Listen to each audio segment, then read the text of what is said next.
Amen.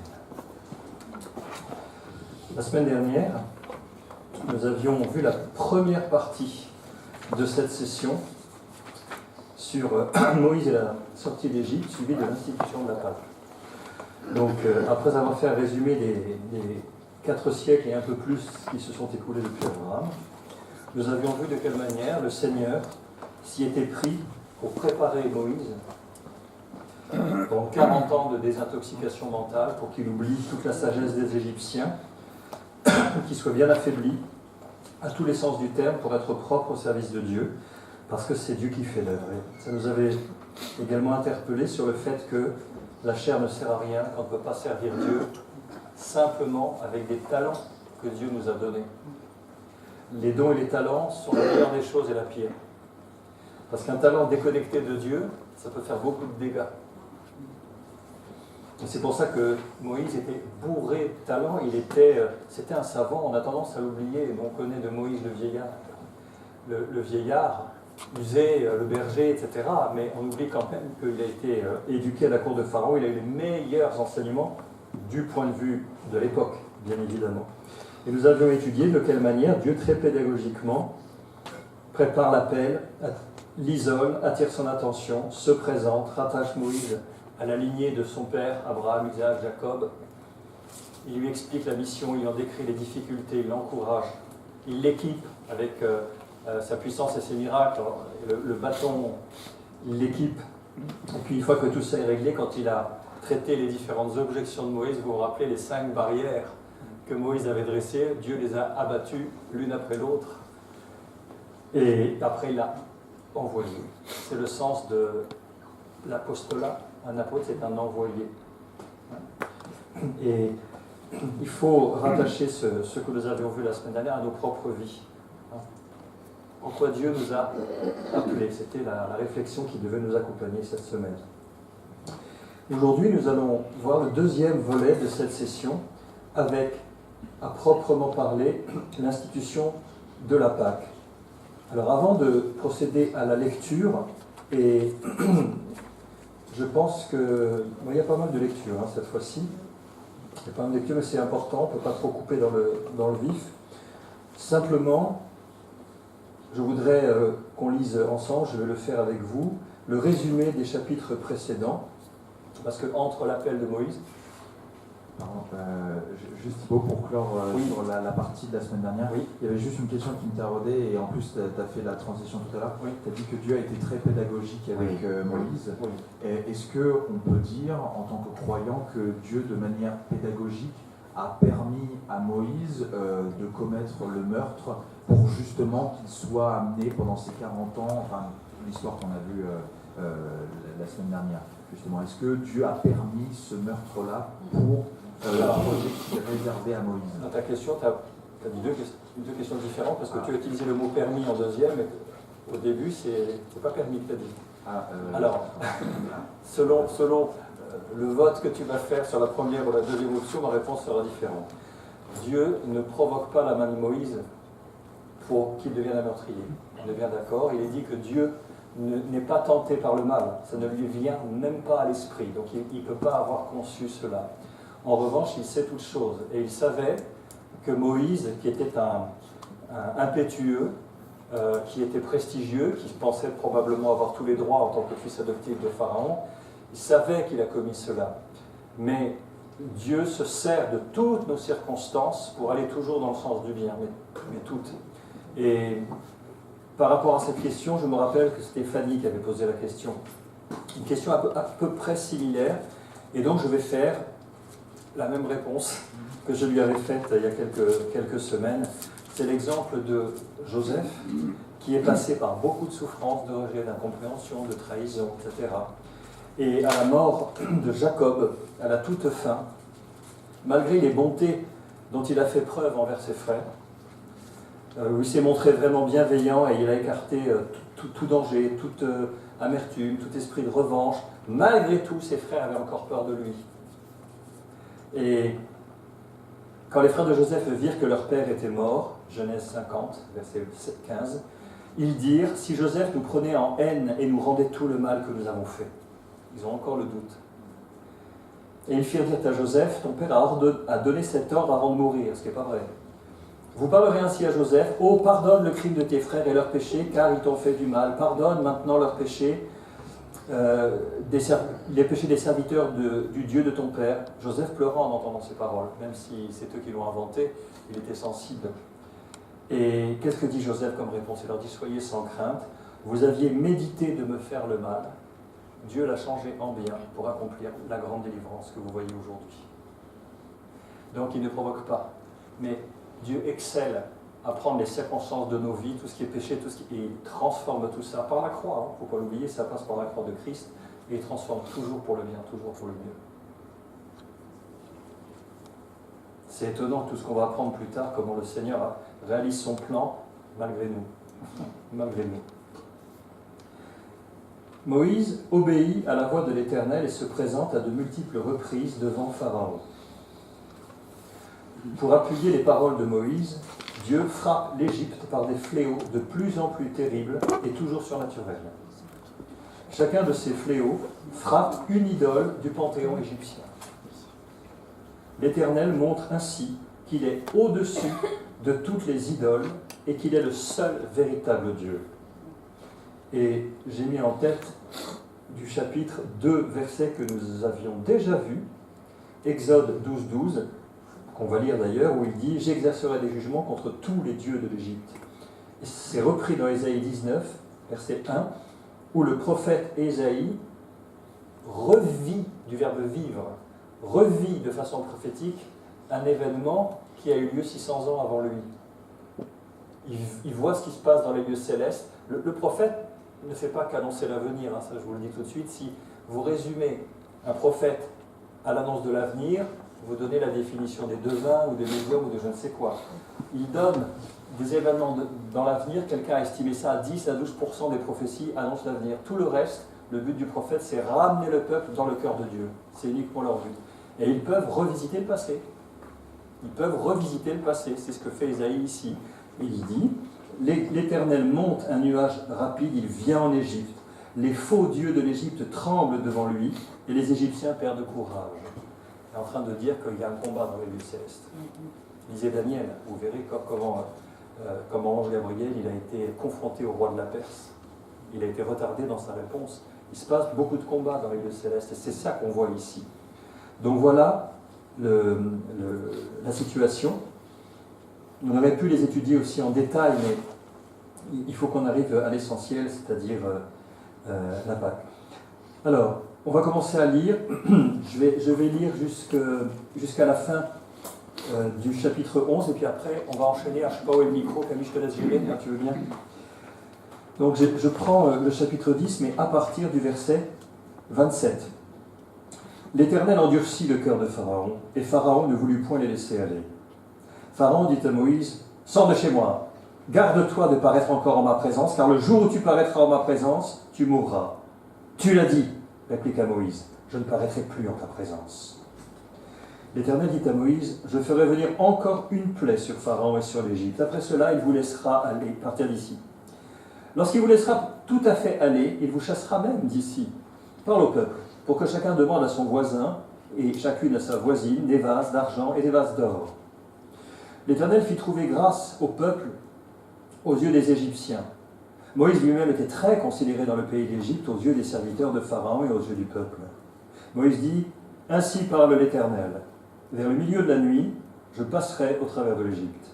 Et tous les premiers-nés mourront dans le pays d'Égypte, depuis le premier-né de Pharaon, assis sur son trône, jusqu'au premier-né de la servante qui est derrière la meule, et jusqu'à tous les premiers-nés des animaux. Il y aura dans tout le pays d'Égypte de grands cris, tels qu'il n'y en a point eu et qu'il n'y en aura plus de semblables.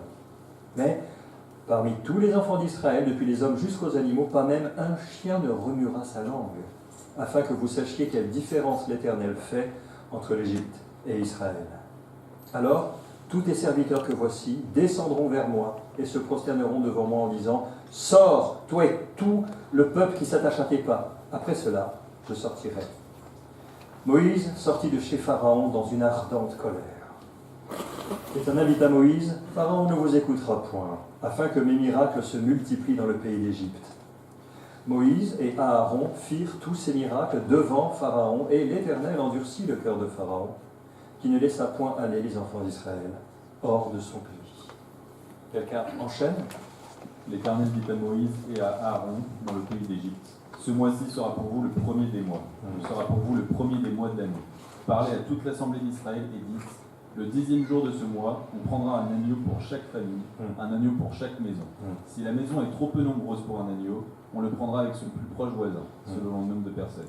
Vous compterez pour cet agneau d'après ce que chacun peut manger. Ce sera un agneau sans défaut, mâle, âgé d'1 an. Vous pourrez prendre un agneau ou un chevreau. Vous le garderez jusqu'au 14e jour de ce mois, et toute l'assemblée d'Israël l'immolera entre les deux soirs. Oui. Jusqu'à 10, tu peux peut-être poursuivre jusqu'au 10. On prendra de son sang et on en mettra sur les 2 poteaux et sur le linteau de la porte des maisons où on le mangera. Cette même nuit, on en mangera la chair rôtie au feu. On la mangera avec des pains sans levain et des herbes amères. Vous ne le mangerez point à demi-cuit et bouilli dans l'eau, mais il sera rôti au feu, avec sa tête, les jambes et l'intérieur. Vous n'en laisserez rien jusqu'au matin, et s'il en reste quelque chose le matin, vous le brûlerez au feu. Quand vous le mangerez, vous aurez vos reins sains, vos souliers aux pieds et votre bâton à la main. Et vous le mangerez à la hâte. C'est la Pâque de l'Éternel. Cette nuit-là, je passerai dans le pays d'Égypte et je frapperai tous les premiers-nés du pays d'Égypte, depuis les hommes jusqu'aux animaux, et j'exercerai des jugements contre tous les dieux de l'Égypte. Je suis l'Éternel. Le sang vous servira de signe sur les maisons où vous serez. Je verrai le sang et je passerai par-dessus vous, et il n'y aura point de plaie qui vous détruise quand je frapperai le pays d'Égypte. Vous conserverez le souvenir de ce jour et vous le célébrerez par une fête en l'honneur de l'Éternel. Vous le célébrerez comme une loi perpétuelle pour vos descendants. Pendant 7 jours, vous mangerez des pains sans levain. Dès le premier jour, il n'y aura plus de levain dans vos maisons, car toute personne qui mangera du pain levé du premier jour au 7e jour sera retranchée d'Israël. Le premier jour, vous aurez une sainte convocation, et le 7e jour, vous aurez une sainte convocation. Une sainte convocation. On ne fera aucun travail ces jours-là, vous pourrez seulement préparer la nourriture de chaque personne. Sophie? Je suis désolée, mais je n'ai pas écouté. Ouais. Verset 17. Vous observerez la fête des Vous observerez la fête des pains sans levain, car c'est en ce jour même que j'aurai fait sortir vos armées du pays d'Égypte. Vous observerez ce jour comme une loi perpétuelle pour vos descendants. Le premier mois, le 14e jour du mois, au soir, vous mangerez des pains sans levain jusqu'au soir du 21e jour. Pendant 7 jours, il ne se trouvera point de levain dans vos maisons, car toute personne qui mangera du pain levé sera retranchée de l'assemblée d'Israël, que ce soit un étranger ou un indigène. Vous ne mangerez point de pain levé dans toutes vos demeures, vous mangerez des pains sans levain. Moïse appela tous les anciens d'Israël et leur dit: allez prendre du bétail pour vos familles et immolez la Pâque. Vous prendrez ensuite un bouquet d'hysope, vous le tremperez dans le sang qui sera dans le bassin, et vous toucherez le linteau et les 2 poteaux de la porte avec le sang qui sera dans le bassin. Nul de vous ne sortira de sa maison jusqu'au matin. Quand l'Éternel passera pour frapper l'Égypte et verra le sang sur le linteau et sur les 2 poteaux, l'Éternel passera par-dessus la porte, et il ne permettra pas aux destructeurs d'entrer dans vos maisons pour frapper. Vous observerez cela comme une loi pour vous et pour vos enfants à perpétuité.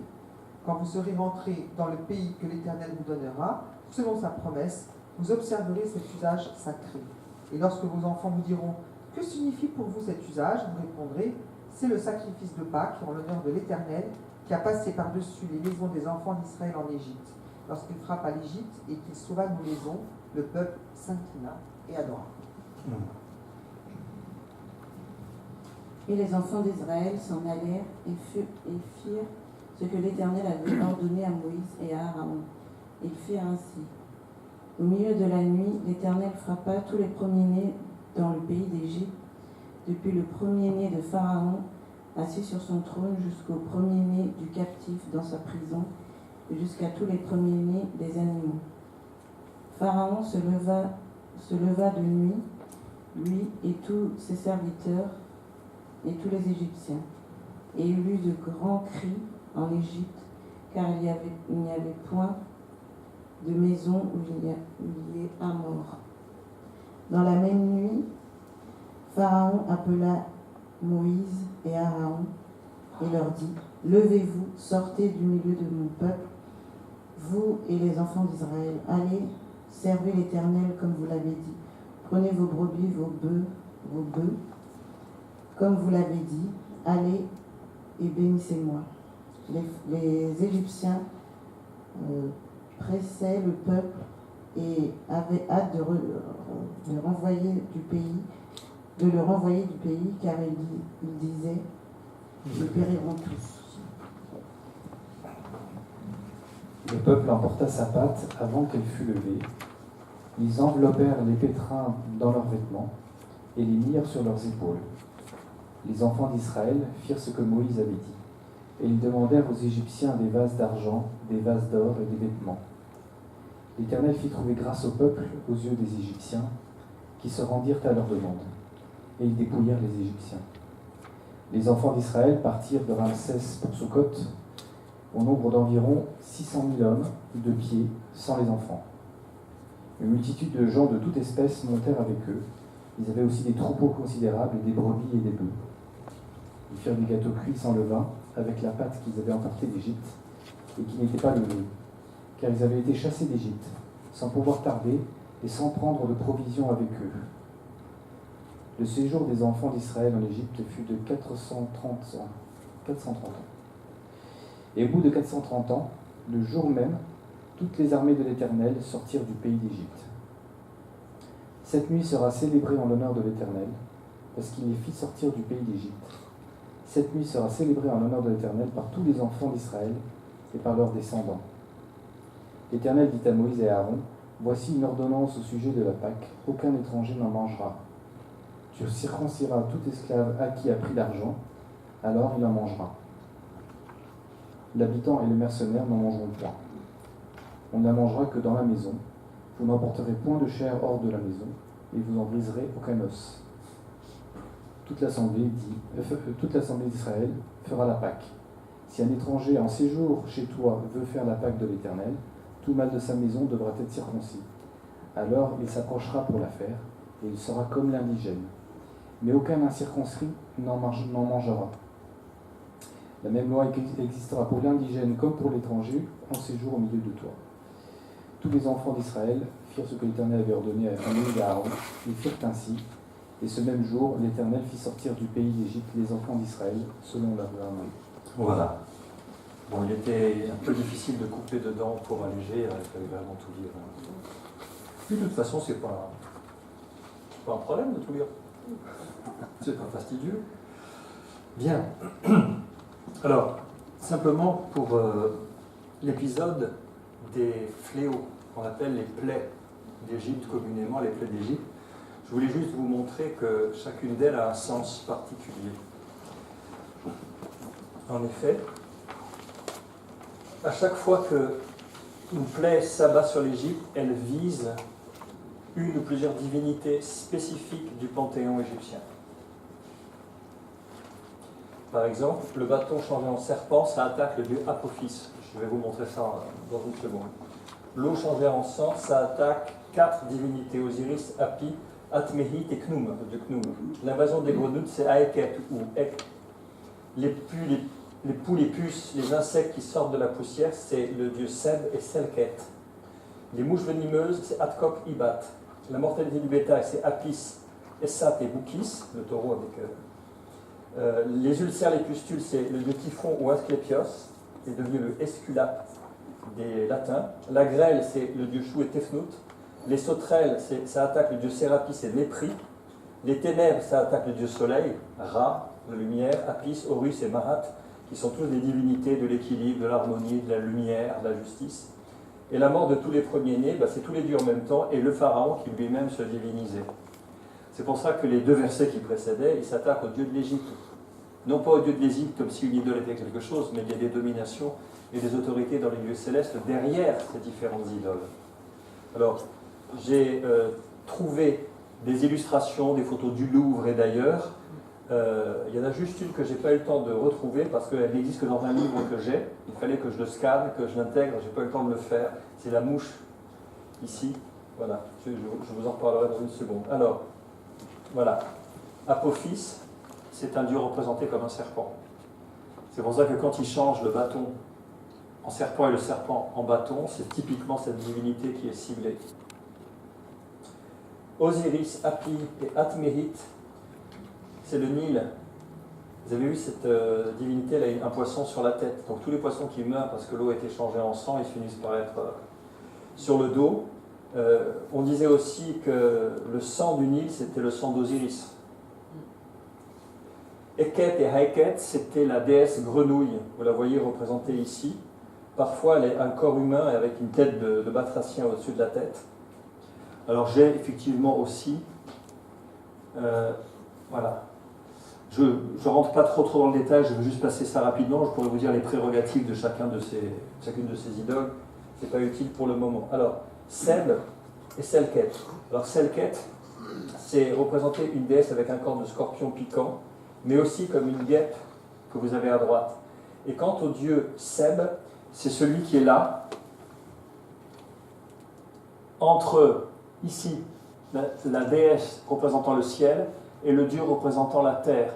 Donc en fait, Seb, c'est le dieu qui empêche la terre et le ciel de tomber sur la terre en fait. Aucun rapport avec les cocottes. Seb, je sais que vous l'avez pensé, d'accord ? Ni Sébastien Mathieu. Voilà. Mais Donc Thibaut, le Nice n'est pas tien. Thibaut, tu peux revenir sur l'image, s'il te plaît? Ça. Les deux croix là qu'il a sous le bras. Là. Les Ankh, oui. Je sais pas, on voit ça chez les catholiques, c'est un rapport ou pas? Oui. Ah oui. Alors, c'est le symbole de l'immortalité. Je pourrais t'expliquer en détail les différents éléments, ce que ça veut dire, les pôles est, ouest, le début, le cercle qui revient sur lui-même. Mais surtout, c'est que j'ai une présentation là que je pourrais vous montrer, mais ça va nous entraîner trop loin. Il y a une pratique, par exemple, dans le catholicisme, de prendre un certain objet qu'on appelle l'offertoire et de le mettre sur le nez, le toucher du nez, avant de procéder à la suite. Et on voit que ce symbole de l'immortalité, qui était détenu par beaucoup de dieux, dont Isis, souvent il touchait le nez d'une personne pour lui communiquer l'immortalité. Alors évidemment, c'est une déformation de la Genèse où il est dit que Dieu souffla dans les narines d'Adam un souffle de vie. Et c'est pour ça qu'à un moment dans Jérémie, par la bouche du prophète, Dieu attaque Israël en disant « Vous approchez le rameau de votre nez ». Parce que cette pratique du Ankh, qui vient toucher le nez pour donner l'immortalité, a traversé l'histoire à travers de plusieurs choses, et on le retrouve tel quel, notamment dans le sacrifice de la messe catholique. Parce que ça vient de Babylone. À l'origine, c'est passé par l'Égypte, etc. Donc quand tu vois ce symbole, c'est le signe de l'immortalité. Ça s'appelle Ankh, A-N-C-K. Ça fait très très bien dans le New Age d'avoir une petite croix avec le Ankh. Il y a une époque, on en voyait partout. Alors, Atkok ou Ibat, c'est la déesse mouche. Alors j'ai la photo, mais j'ai pas eu le temps de la scanner. Elle est censée prendre l'âme des défunts sans horreur dans l'au-delà après leur décès. Ensuite, la mortalité du bétail, c'est très clairement Apis et Boukis, que vous avez ici représenté. Alors, je n'ai pas trouvé de photo d'un musée de Essat, mais à gauche, en bleu, sur fond bleu, c'est Apis qui a le soleil entre ses cornes. Et vous avez Boukis ici, qui est représenté aussi sur une stèle. Enfin, Typhon, qui est représenté là avec sa tête de chacal, porteur des maladies. Et puis Asclépios, qui est devenu Esculape, qui a donné, devinez quoi? Je ne l'ai pas là. Le caducée de la pharmacie. Ah oui, c'est ça. C'est le dieu Esculape, Asclépios. C'est quel dieu? C'est un dieu de quoi? Le caducée, tu sais, quand tu vois le... Ouais, une espèce de bâton avec le serpent. C'est ça. C'est un caducée. Alors attends, Le caducée, on l'a Oui, dans les... on voit ça sur les pharmacies. Tu as une sorte de... C'est moi qui ai éteint? Et c'est dieu de quoi? C'est dieu de quoi?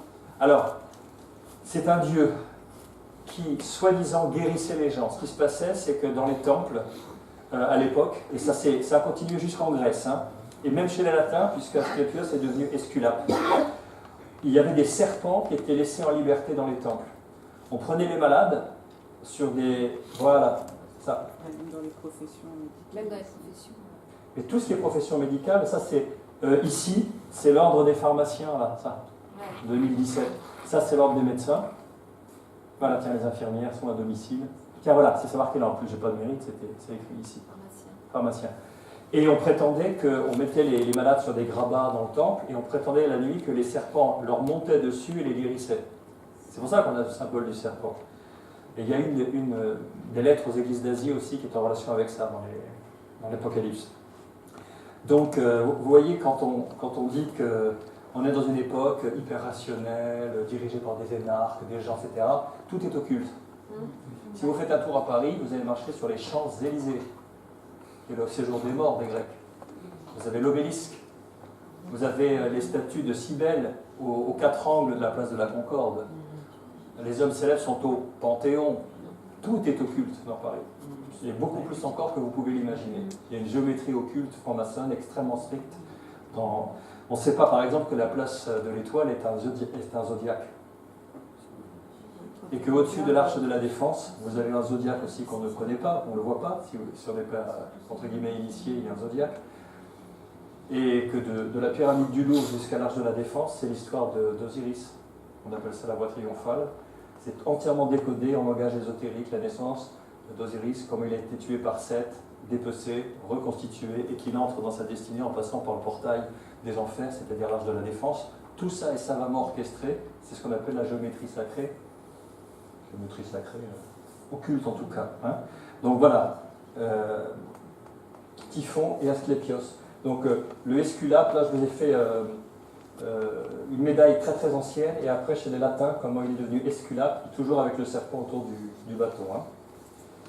Et pour Chou et Tefnout, dont je vous ai parlé de Chou, qui est au milieu, là, qui tient le dieu, la déesse ciel, et puis en bas il y a le dieu de la terre. Et pour finir, Sérapis Népri. Alors Sérapis Népri, c'est en rapport, voilà, je reviens sur le fléau, parce que je ne peux pas tout mettre en même temps, donc là je vais vous le dire. Les sauterelles, alors pourquoi les sauterelles? C'est parce que Sérapis, c'est le dieu des récoltes et du grain. Et les sauterelles se sont abattues et elles ont dévoré absolument toutes les récoltes. C'est la fertilité aussi. Et pour terminer, enfin pour presque terminer, parce que c'est l'avant-dernier, on a ici le dieu Ra, c'est-à-dire le soleil. Donc les ténèbres qui s'abattent sur l'Égypte, c'est pour montrer que tout dieu solaire qu'il est, si Dieu envoie les ténèbres, il envoie les ténèbres. Au final, il est au-dessus même de ces dieux-là. Horus, le fils d'Isis, etc. Et puis vous avez ici Apis, le taureau avec le soleil. Tout ça, c'est la lumière. Et pour finir, quand il attaque les premiers-nés, Pharaon lui-même, qui se faisait Dieu, hein, eh bien, il a été lui aussi mis sous le jugement de Dieu. Donc vous voyez, toutes ces plaies ne sont pas choisies au hasard. Et après, on s'aperçoit qu'il y a un enchaînement tout à fait logique aussi, parce que chaque fléau prépare le terrain du suivant. Par exemple, on a observé que les mouches venimeuses, les tans, là, on les appelle encore aujourd'hui, on les appelle les horseflies, je crois, à terme comme ça communique beaucoup de maladies. Et on sait que les tans, d'abord c'est des saletés, moi je me suis fait piquer une fois par un tan, on s'en souvient. Hein. Et en plus, au contraire des autres insectes, on ne les sent pas quand ils se posent. Je ne sais pas comment ils font, c'est terrible. C'est quand même un gros machin comme ça, mais quand ils vous piquent, je peux dire que là vous le sentez, et ils vous communiquent toutes sortes de saletés. On sait même qu'il y a des maladies comme l'anthrax qui peuvent être communiquées par ce genre de mouches. Et donc, le fait que le bétail après ait eu la peste, ça peut être très très bien consécutif au fait qu'il y a eu des attaques de temps juste avant. On sait aussi que les moustiquaires ne tiennent pas face au temps. C'est quand ils se tombent dedans, surtout quand il y en a beaucoup, ça finit par les déchirer. C'est juste pour les moustiques, le temps c'est comme un avion de guerre, quoi.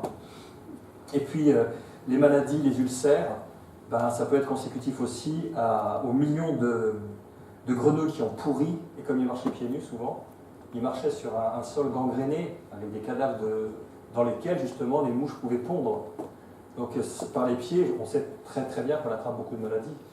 En Afrique, il y a un ver, je ne sais pas comment il s'appelle, qui se met dans le foie, qui passe simplement si vous marchez dans l'eau. Alors, je sais qu'il a un nom scientifique, mais c'est terrible parce qu'il remonte dans l'organisme, il se fixe partout, dans les reins, partout. C'est une horreur. simplement en marchant. La peau n'est pas étanche, hein, contrairement à ce qu'on vous raconte. Elle vous protège de pas mal de choses, mais pas de tout. Donc il y a un enchaînement. Ça, c'est une leçon aussi pour nous, c'est qu'on s'aperçoit que certains péchés préparent le terrain d'autres péchés. Et ça s'enchaîne. Hein. Voilà, je voulais donc faire ce petit point avec vous. Et on attaque donc au chapitre 10, verset 27. Je suis sûr qu'il y a une question que vous vous posez. On s'y est tous posé. Moi le premier. Dieu juge Pharaon et pourtant c'est lui qui endurcit le cœur de Pharaon. On dit, oh, c'est pas juste. Qu'est-ce que vous en pensez? Il le prépare. C'est qu'on constate sa gloire. Alors oui, ça c'est carrément dit. C'est effectivement, mais les plaies s'abattent sur le royaume d'Égypte. Il dit, il ne vous laissera pas partir. Et on voit, Dieu endurcit le cœur de Pharaon. On dit, mais c'est pas juste. C'est quand même vache. Il le juge, mais c'est lui qui l'endurcit. Qu'est-ce qu'on peut dire de ça? À part qu'effectivement, c'est pour faire éclater sa gloire.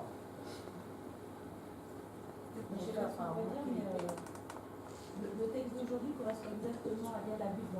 C'est exactement ce que j'étais. Allez, prends le micro. Je ne sais pas ce que je peux dire de ça. Par contre, ce qui a frappé mes gamins, c'est que quand il a laissé Moïse retourner, il a dit demandez à Dieu de me bénir. Oui. Donc, c'est les deux trucs. Effectivement, c'est posé les mêmes questions, celle-là et l'autre. Donc, le pharaon le reconnaît comme Dieu, d'une certaine façon, mais apparemment, a priori, il ne peut pas s'en détacher. Et pourquoi il l'endurcit?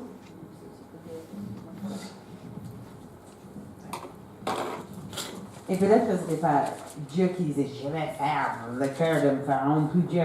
C'est plutôt un plaie qui a révélé quelque chose qui était déjà dans le cœur de Pharaon. Et Pharaon disait, ça a révélé combien Pharaon était têtu.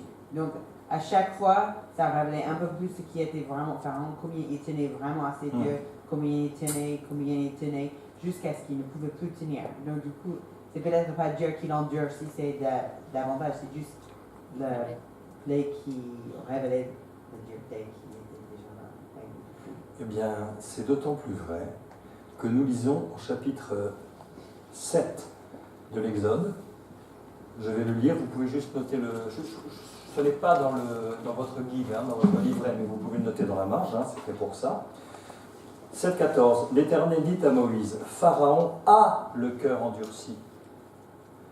Il refuse de laisser aller le peuple. Va vers lui, et puis tu vas aller au bord du fleuve, et c'est là que, avec le bâton, tu vas transformer les eaux du fleuve en sang. Et un peu plus loin, on voit, verset 22 du même chapitre, mais les magiciens d'Égypte en firent autant par leurs enchantements. Le cœur de Pharaon s'endurcit. Là, Dieu n'y est pour rien. Pour l'instant, c'est lui-même qui s'endurcit. Il ne prit même pas à cœur ces choses. Donc Moïse, il y retourne, laisse aller mon peuple, il refuse. Et là, oh, priez pour moi, etc. Il en sera ainsi. Et on voit que Pharaon, chapitre 8, verset 11, Pharaon, voyant qu'il y avait du relâche, endurcit son cœur. C'est la troisième fois. Donc, Moïse y retourne, il y a le coup des mouches, et là, Pharaon, il dit, bon allez, je vous laisserai aller, allez-y. Mais, verset 28, Pharaon, cette fois-ci encore, endurcit son cœur. Donc les 4 premières fois, c'est, comme tu dis, c'est l'état du cœur de Pharaon qu'il avait déjà, et c'est sa responsabilité, face aux injonctions de Dieu, face aux signes puissants qu'il voyait, de ne pas capituler. C'est lui qui choisit d'endurcir son cœur. Et après, il y a un jugement qui tombe, ils disent, tu refuses par 4 fois de te plier, eh bien très bien. Voilà. Il y a comme une sorte un peu de limite que Dieu avait, et il l'enlève, et on voit finalement que le péché a comme rétribution plus de péché encore. Et j'aimerais que quelqu'un aille dans Apocalypse, chapitre 21. Je ne dis pas de bêtises. Je ne l'ai pas noté, hein, donc je crois que c'est 21, 11, mais je ne mettrai pas... Vas-y. éclat était semblable à celui d'une pierre très précieuse. Non, alors c'est ça, mais ça doit être un petit peu plus haut. Alors bouge pas, attends, je dis pas de bêtises. C'est pas 21, c'est 22. Alors le verset était bon, c'était le 11, mais c'était le chapitre qui n'était pas bon. C'était Apocalypse 22, verset 11. Est-ce que tu l'as, Thierry? Vas-y fort. Que celui qui est injuste, soit encore injuste, que celui qui est souillé se souille encore, et que le juste pratique encore la justice, et que celui qui est saint se sanctifie encore. Voilà, vous avez le programme. Le péché, on le sait, c'est un esclavage. Donc, quiconque se livre au péché est esclave du péché, dit le Seigneur Jésus. Et Paul dit, chacun est esclave de ce qui a triomphé de lui. Donc au bout d'un moment, c'est ça qui est dangereux avec le péché, c'est qu'on croit le maîtriser, mais très vite c'est lui qui nous maîtrise, et on ne le contrôle plus. Et il appelle encore plus de péché. Et on le sait aussi, malheureusement, face à l'évangélisation, plus les personnes endurcissent leur cœur, plus c'est difficile plus tard d'entendre la voix de Dieu quand il les appelle. Dieu force le son parfois, c'est pour ça que souvent, pour se faire entendre, il envoie des épreuves parfois terribles. On est obligé d'être arrêté dans sa course, isolé de tout, et là on commence peut-être à entendre. Mais malgré cela, des gens ont le cœur tellement endurci que même sur un lit d'hôpital aux frontières de la mort, ils continuent de refuser l'amour de Dieu. Et vous voyez l'idée? Les 4 premières fois, c'est Pharaon qui a choisi de résister. Donc Dieu dit, ah c'est ça, bah, très bien, allez, il passe lui-même la vitesse. Mais le terrain était déjà là, c'est pas... Le Seigneur surtout ne croyait pas que c'est Dieu qui a implanté un endurcissement qu'il n'y avait pas au départ dans le cœur de Pharaon, pas du tout. Il était vraiment là. Donc ça, c'est vraiment important de le noter. Et donc je vous ai mis la dernière rencontre, hein, ne te présente plus devant moi, parce que si tu paraîtras, tu mourras. C'est pas ça qui s'est passé. Moïse est apparu une dernière fois devant Pharaon. Il leur a dit, priez pour moi pour me bénir. Parce qu'en l'occurrence, ce sont les Égyptiens qui sont, les premiers-nés en tout cas, qui sont morts, on le voit. Thibaut, une question. Si les 4 premières fois, c'est les parents qui a décidé qui a choisi de le faire, quel intérêt le Seigneur a-t-il ensuite de continuer à lui endurcir après les 5 et X dernières fois? La réponse, on l'a dit tout à l'heure, c'est parce qu'il a dit « Je ferai éclater ma gloire aux yeux des Égyptiens ». C'est-à-dire que le Seigneur savait qu'il endurcirait de plus en plus. Et on voit que les fléaux vont crescendo quand même. Et c'est de plus en plus spectaculaire. Moi, ce que j'aime bien, ce que l'on voit, c'est le basculement quand les magiciens arrivent à contrefaire les premiers miracles, mais après ils sont touchés par les ulcères comme tout le monde. Et ils n'osent même pas se présenter devant le Pharaon, ils n'y arrivent pas. Et ils disent, cette phrase très importante, ils disent « c'est le doigt de Dieu ». Du genre, ah, si c'est le doigt de Dieu, on n'y peut plus rien, c'est foutu. Voilà, c'est ça le basculement. Donc, ça me fait penser à Jean 9 aussi, tu sais, l'aveugle de naissance. Quand il passe, il vire un aveugle de naissance. Ses disciples disent « Rabbi, est-ce que c'est lui qui a péché ou ses parents pour qu'il soit né aveugle ?» Il faudra qu'on m'explique comment on pêche avant de naître. Hein. Dans leur logique de disciples, c'est un peu étrange. Est-ce que c'est lui qui a péché ou ses parents pour être né aveugle? Bon. Et il dit, ce n'est pas la question, mais c'est pour que les œuvres de Dieu soient manifestées en lui. C'est pour faire éclater la gloire de Dieu. Le Seigneur disait ça. Donc je crois que le but, effectivement, le Seigneur a dit qu'il partirait à main forte et à bras étendus. Ça veut dire que Dieu déploierait sa gloire et sa puissance au maximum. Et on sait que c'était tellement important que plus tard, on apprend qu'il y a des peuplades, quand il y a la conquête de la terre promise, ils disent « Nous avons su tout ce que l'Éternel a fait en Égypte ». Des peuples très lointains, ils ont entendu ce qui... Rahab, avant d'attaquer Jéricho, car nous avons appris tout ce qui s'est passé en Égypte. Ça a été un retentissement mondial de ce qui s'est passé là-bas. Non seulement en Égypte, mais ça a débordé toutes les nations de la Méditerranée ancienne. Tout le monde a été au courant de ça. Donc Dieu a vraiment fait éclater sa gloire. C'est pour ça. Et au niveau historique, au niveau des preuves, entre guillemets, oui. Alors, j'ai acheté le Science et Vie sur tes conseils de ce mois-ci, janvier, sur Bible et sciences. Bon, on appelle ça, dans la presse, on appelle ça des marronniers. Je vous dis, vous savez ce que c'est qu'un marronnier? Pour les journalistes, un marronnier, c'est un sujet qui revient tous les ans. Alors, c'est la franc-maçonnerie et la politique, le sexe au travail, les régimes avant les vacances. C'est des sujets qui ressortent cycliquement chaque année. On appelle ça des marronniers. Voilà.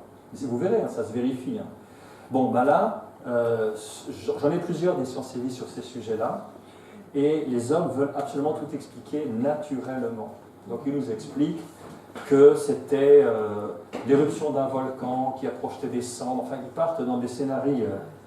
Mais on se dit, mais les gars, mais vous vous rendez compte que pour ne pas refuser, pour ne pas accepter l'explication que c'est la puissance de Dieu, vous allez croire des contes de fées, mais des choses, mais un enchaînement de displays avec les mouches dans le sol. Enfin, ils disent absolument, mais n'importe quoi, c'est du délire, je vous assure.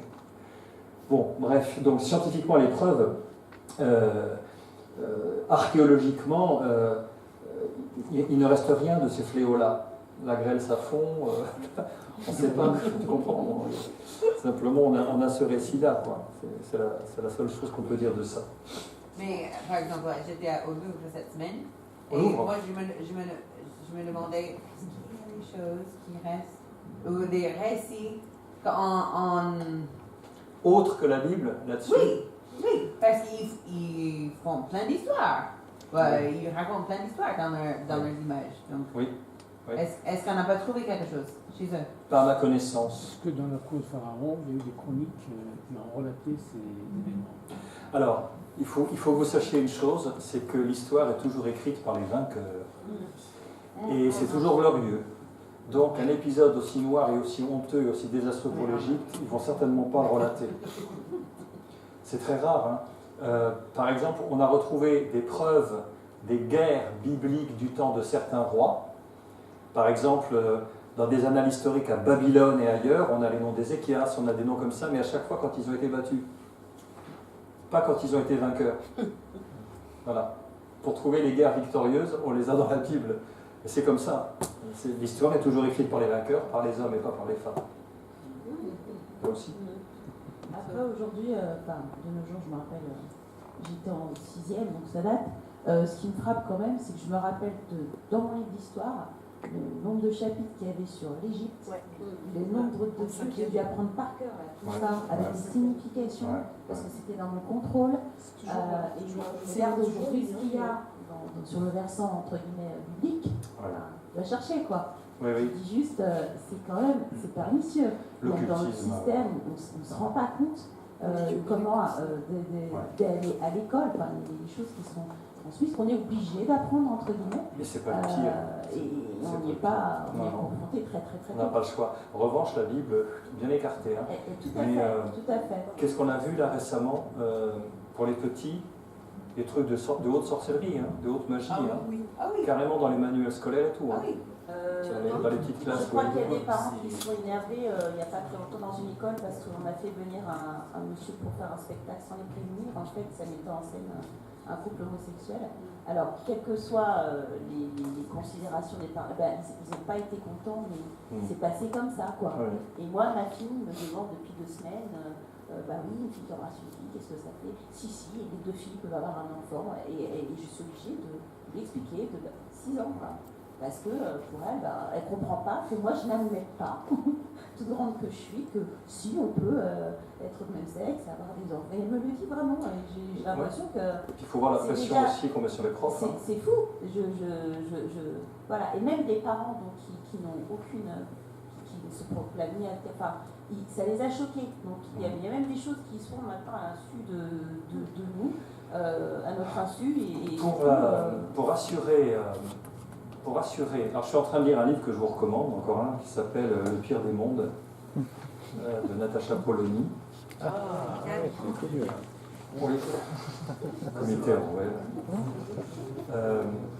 En fait, le titre fait allusion au livre de Aldous Huxley qui s'appelle A Brave New World, qu'on a traduit en repensant dans Le meilleur des mondes. Et alors, elle a pris le pendant et elle a mis en place l'expression de soft totalitarisme. C'est-à-dire qu'on n'est plus vraiment en démocratie, mais on glisse vers un soft totalitarisme où l'oppression va être installée avec le consentement des gens. On est en plein dedans. À part les chrétiens, quand ils sont un peu réveillés, qui voient venir les choses, mais la plupart applaudissent et on leur détricote la liberté, on a de plus en plus de contrôle sur nous, les gens ne le savent même pas, et on y va tout doucement. L'oppression avec le consentement des gens, parce qu'on a à côté un manque d'éducation. Alors parce justement, que tu ne peux avoir des consentements. Ce que je voulais dire justement, c'était mon propos, c'était que pour que ça fonctionne, puis après je voudrais qu'on avance. Oui, j'allais juste dire. Il faut qu'on avance rapidement, c'est que ce qui est très important, pour obtenir. Il y a un livre d'ailleurs qui s'appelle La fabrique du consentement, pour montrer comment par la manipulation et la propagande, très très tôt, on prépare les jeunes esprits à accueillir la dictature qui vient. La dictature qui vient, c'est le règne de l'Antéchrist, ni plus ni moins, soyons bons. Et effectivement, l'école, c'est le levier majeur pour préparer les enfants. C'était une vieille idée de Platon déjà, de retirer l'éducation des enfants pour que ce soit l'État qui s'en charge. Et ça, vous le trouvez dans tous les programmes aujourd'hui, parce que la famille, c'est la création de Dieu, c'est la première création de Dieu. Et c'est là qu'il y a un contrebalancement et des valeurs qui sont... Mais si on enlève l'éducation des enfants aux parents et que c'est l'État, ils sont conditionnés à fond. Et après, ils vont accepter. C'est terrible. Revenons en Égypte. On l'a pas vraiment quitté aujourd'hui, mais bon. Effectivement. Donc, qu'est-ce qui se passe? C'était prévu, le Seigneur le savait, il ne vous laissera pas aller. Je ferai encore venir une plaie, mais après, il vous laissera partir d'ici. Lorsqu'il vous laissera tout à fait aller. Alors pourquoi ce tout à fait? Parce que plusieurs fois, Pharaon a dit « je vous laisse », et au dernier moment, non, il a repris sa parole. Cette fois-ci, Dieu dit « il vous laissera partir pour de bon ». Si vous voulez tout à fait aller, c'est vraiment pour de bon. Il vous chassera même d'ici. C'est même pas, il ne va pas vous donner l'autorisation d'eux, il va vous ficher dehors, parce que ce sera insupportable. Parle au peuple pour que chacun demande à son voisin, et chacune à sa voisine, des vases d'argent et des vases d'or. Et l'on voit plus loin, lorsque le départ a vraiment eu lieu, quand ils partent, vous le trouvez vers la fin, il est dit, merci, verset 34, alors j'étais juste à la fin là, le peuple, il demanda, etc. Ah oui, c'est plutôt ça. Voilà, ils demandèrent aux Égyptiens des vases d'argent, des vases d'or, des vêtements, etc. et beaucoup d'autres choses. Alors, en quoi c'est absolument essentiel cette information? Pourquoi? Dieu l'avait annoncé à Abraham déjà. Il dira, tes descendants seront oppressés dans un pays qu'ils ne connaissent pas, étranger, mais ils partiront avec beaucoup de richesses, etc. En quoi c'est essentiel cette information? Allez. Qui va nous dire la réponse? Non. Comment?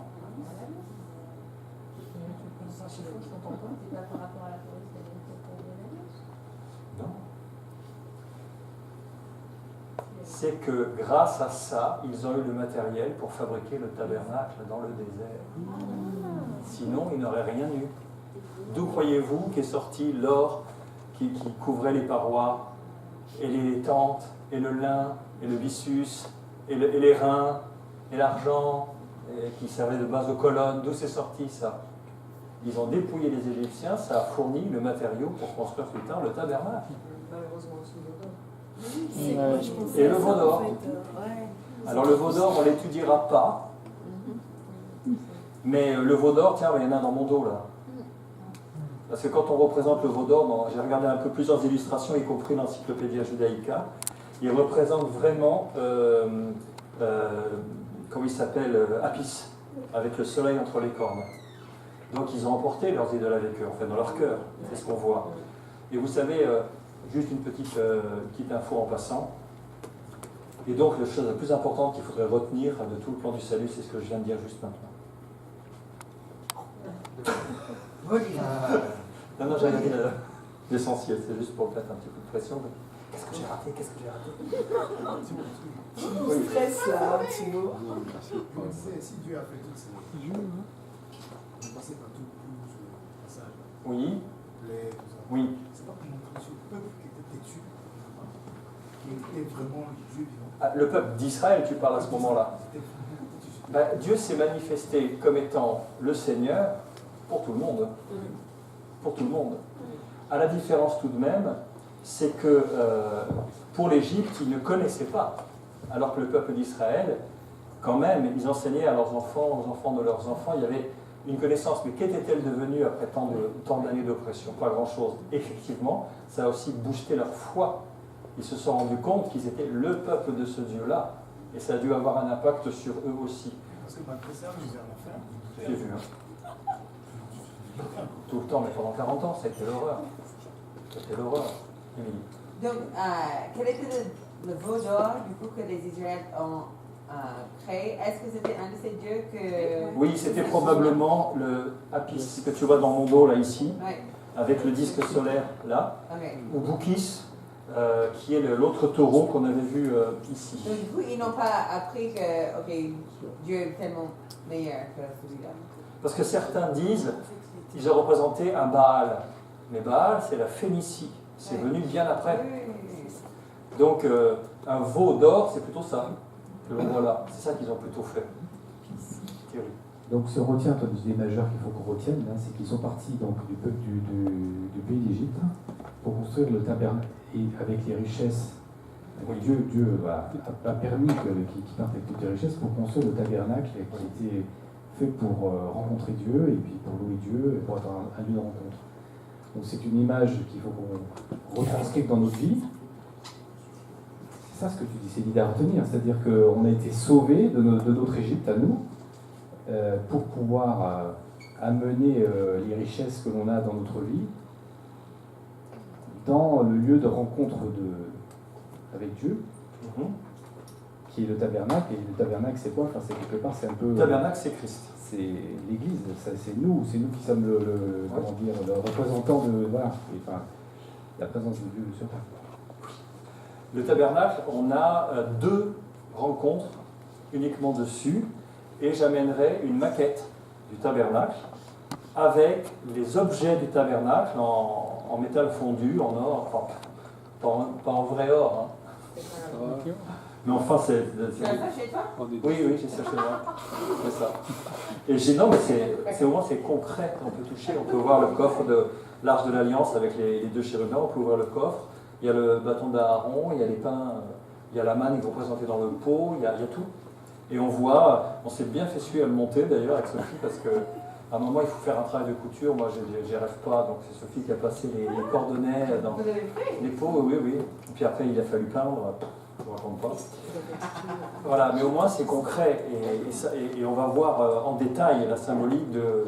Vous ne pouvez pas imaginer à quel point ça parle de Christ, mais d'un bout à l'autre.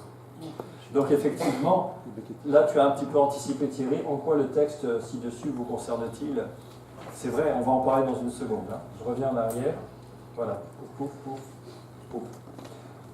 Ok, donc. Voilà pourquoi ils partent avec tout ça. Et effectivement, ça ne surgit pas du désert, le fil cramoisi, la peau, les machins, c'est pas sorti d'un novice. Hein. Ils l'avaient avec eux.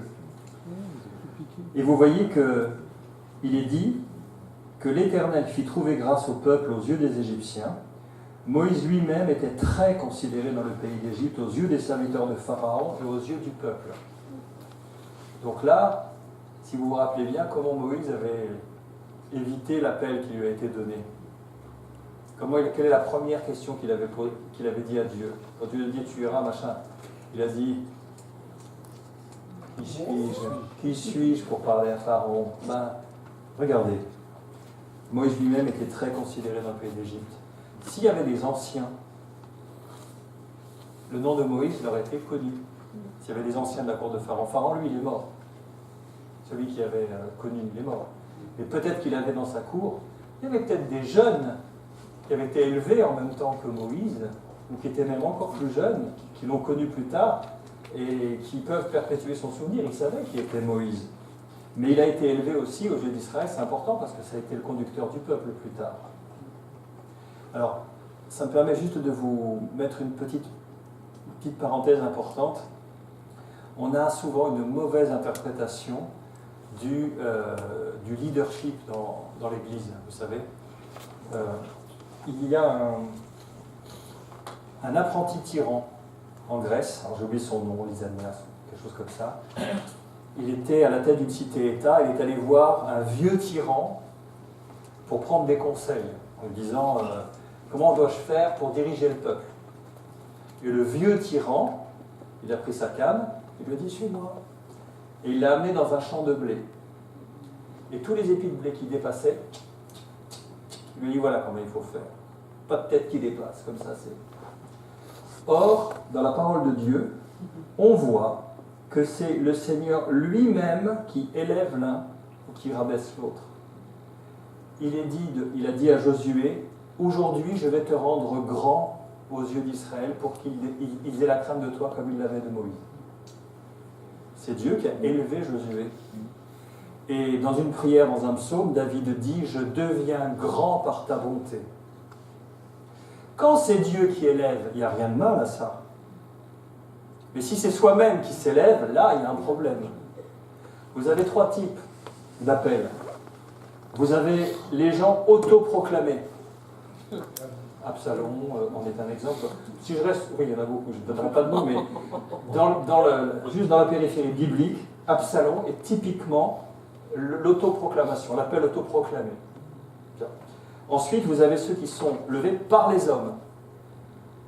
Et ensuite, il y a ceux qui sont levés par Dieu. Alors, par rapport à David et par rapport à Saül.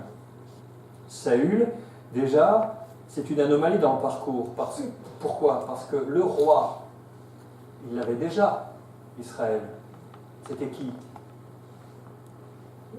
C'était l'Éternel lui-même. Et pour ça qu'il leur a dit, vous ne demanderez pas un roi comme les autres nations, parce que je suis votre roi. C'est Dieu. Mais il savait que des siècles plus tard, il dit, quand tu demanderas un roi. Il donne le portrait, le Seigneur. Je n'ai pas le temps de le chercher, mais je vous le dis de tête. Quand tu mettras un roi, donc Dieu savait déjà qu'il demanderait un jour un roi, qu'il n'ait pas beaucoup de chevaux, qu'il ne retourne pas en Égypte pour aller chercher les chevaux, qu'il n'ait pas beaucoup de femmes, car elles éloigneraient son cœur de l'Éternel, mais qu'il ait ce livre de la loi constamment devant ses yeux. On va un peu plus loin dans le livre des rois, et on apprend de Salomon. Salomon avait beaucoup de chevaux. C'est en Égypte qu'il allait chercher les chevaux. Il montait un char pour tant de cycles et un cheval pour tant de cycles. Salomon aima beaucoup de femmes étrangères. Elles détournèrent, dans sa vieillesse, elles détournèrent son cœur. Il construisit même un haut lieu pour Milcom et Mérodach, l'abomination des Sidoniens. Dieu avait tout annoncé d'avance. Donc Saül n'aurait pas dû faire partie du décor, d'autant qu'il était gabaonite d'origine. Et bien Saül, il a impressionné le peuple, il était plus grand, il était beau, et le peuple a dit, c'est lui, c'est lui. Samuel, il était en pétard par rapport à ça, et Dieu lui dit, mais arrête de te mettre dans cet état, je paraphrase, arrête de te mettre dans cet état. Ce n'est pas toi qui le rejette, c'est moi. Alors on va leur donner ce qu'ils veulent. Donc Saül, il est proclamé par les hommes. Et regardez, comment il a été oint. Comment il a été oint roi? Il est dit qu'il a été oint avec une fiole d'huile. Une fiole, c'est un récipient qui a été fait par la main d'un potier. D'accord? Donc humain. On lui met son cœur, il est roi, très bien. On voit comment ça finit. David, il a été appelé de derrière le troupeau, c'est lui-même qui le dit. C'est Dieu qui le dit. Je t'ai appelé, je t'ai pris de derrière le troupeau. Il dit ça comme Habakkuk. Je t'ai pris de derrière le troupeau. Et il est oint comment? Il est oint avec une corne de bélier, dans lequel il y a de l'huile. Corne de bélier, sacrifice, onction qui vient de Dieu et non pas des hommes. Donc là, vous avez 3 exemples, en plus dans le même périmètre. David, levé par Dieu, Saül, qui est quand même le choix des hommes, et Absalom qui s'autoproclame. Donc, attention, quand c'est Dieu qui élève, il n'y a rien de ça, il n'y a rien de mal à ça. Je vais t'élever aujourd'hui aux yeux d'Israël afin qu'ils aient la crainte de ton nom comme ils l'ont eu de Moïse. Juste un petit doute, parce que tout à l'heure tu as parlé de Salomon, tu voulais parler d'Absalom en fait. Non, j'ai bien parlé de Salomon, le roi Salomon. Qui a eu des 200 femmes. Qui avait beaucoup de chevaux et tout, c'est ça? Qui a la fin de ses joueurs. Il a eu au total 1000 femmes. 1000, c'est le chiffre de la sagesse. Oui. En tout cas, heureusement qu'il en avait beaucoup. Parce que, comment dire Déjà avec lui, on a du mal. Oui. La sagesse à Dieu. Oui. Ah, sa jeunesse, mais il n'a mal fini. Parce que Oui, non, mais je ne parlais pas que des femmes, mais on a toujours l'image de ce grand roi, alors que finalement, ce que tu disais, c'est qu'il s'est auto-proclamé. Enfin, il avait beaucoup Non. il faut pas. Non. Il est absolument Alors, attends, je reprends. C'est vrai que ça peut créer un mélange. Je me suis mal exprimé. Par rapport aux trois appels. L'autoproclamation, c'est Absalom, fils de David, qui a fait du lobbying. Il s'est acheté un char, il s'est acheté des coureurs qui couraient devant son char. Il s'est tenu à la porte, il a ouvert un bureau des plaintes où tous les gens qui avaient des reproches à faire à la royauté venaient le voir. Il s'est fait sa propre campagne électorale. Lui, Absalom, fils de David, s'est élevé lui-même. Ensuite, David, avant David, il y a eu Saül. Et Saül, c'est le peuple d'Israël qui réclamait un roi. Et quand ils ont vu Saül qui était beau, il était plus grand d'une tête que tout le monde, ils ont dû se dire, ah, c'est lui. Et donc Dieu n'a fait qu'entériner la pression du peuple qui voulait un roi comme les nations environnantes, alors que c'était Dieu leur roi. Donc quand Samuel s'est mis en pétard, il lui a dit, mais attends, ne t'énerve pas, c'est pas toi qui rejette, c'est moi. Donc donne-leur ce roi, vas-y. Et David, c'est Dieu qui l'a choisi. Puisque quand il a dit à Saül, je déchirerai la royauté de dessus toi, je donnerai un autre meilleur que toi, il est allé chercher David, un homme selon le cœur de Dieu, et c'est le même Samuel qui l'a oint avec une corne de bélier, qui parle du sacrifice. En fait, c'était juste Salomon. C'était le raccord qui te manquait. Voilà. Pas compris, d'accord. Salomon, il a bien commencé, mais il a mal fini. Et Dieu avait clairement dit ce que le roi ne devait pas faire. Salomon, il a fait toutes les erreurs qui avaient été annoncées dans le Deutéronome, des siècles à l'avance. Hein, okay. Très bien. Donc, effectivement, on voit que, je saute au chapitre 12, l'institution de la fête. Alors, j'ai bien dit la Pâque, et j'espère que tout le monde a effacé le S de trop du titre. Parce qu'il n'y a pas de S, hein. C'est pas les Pâques, c'est la Pâque, c'est Pessah en hébreu. Et vous savez pourquoi on appelle comment? Non, c'est censuré. Il ne faut même pas relever. Non. Hein, c'est ça, d'accord. Très bien. Est-ce que vous voyez au chapitre 12 et au verset, je ne dis pas d'ânerie, 27. Alors, moi, je n'ai pas la même imagination que vous, parce que j'ai le livret animateur, mais chez vous, ça doit être... Vous l'avez trouvé? 54. Combien? 54, merci. Je ne cherche pas, c'est bien.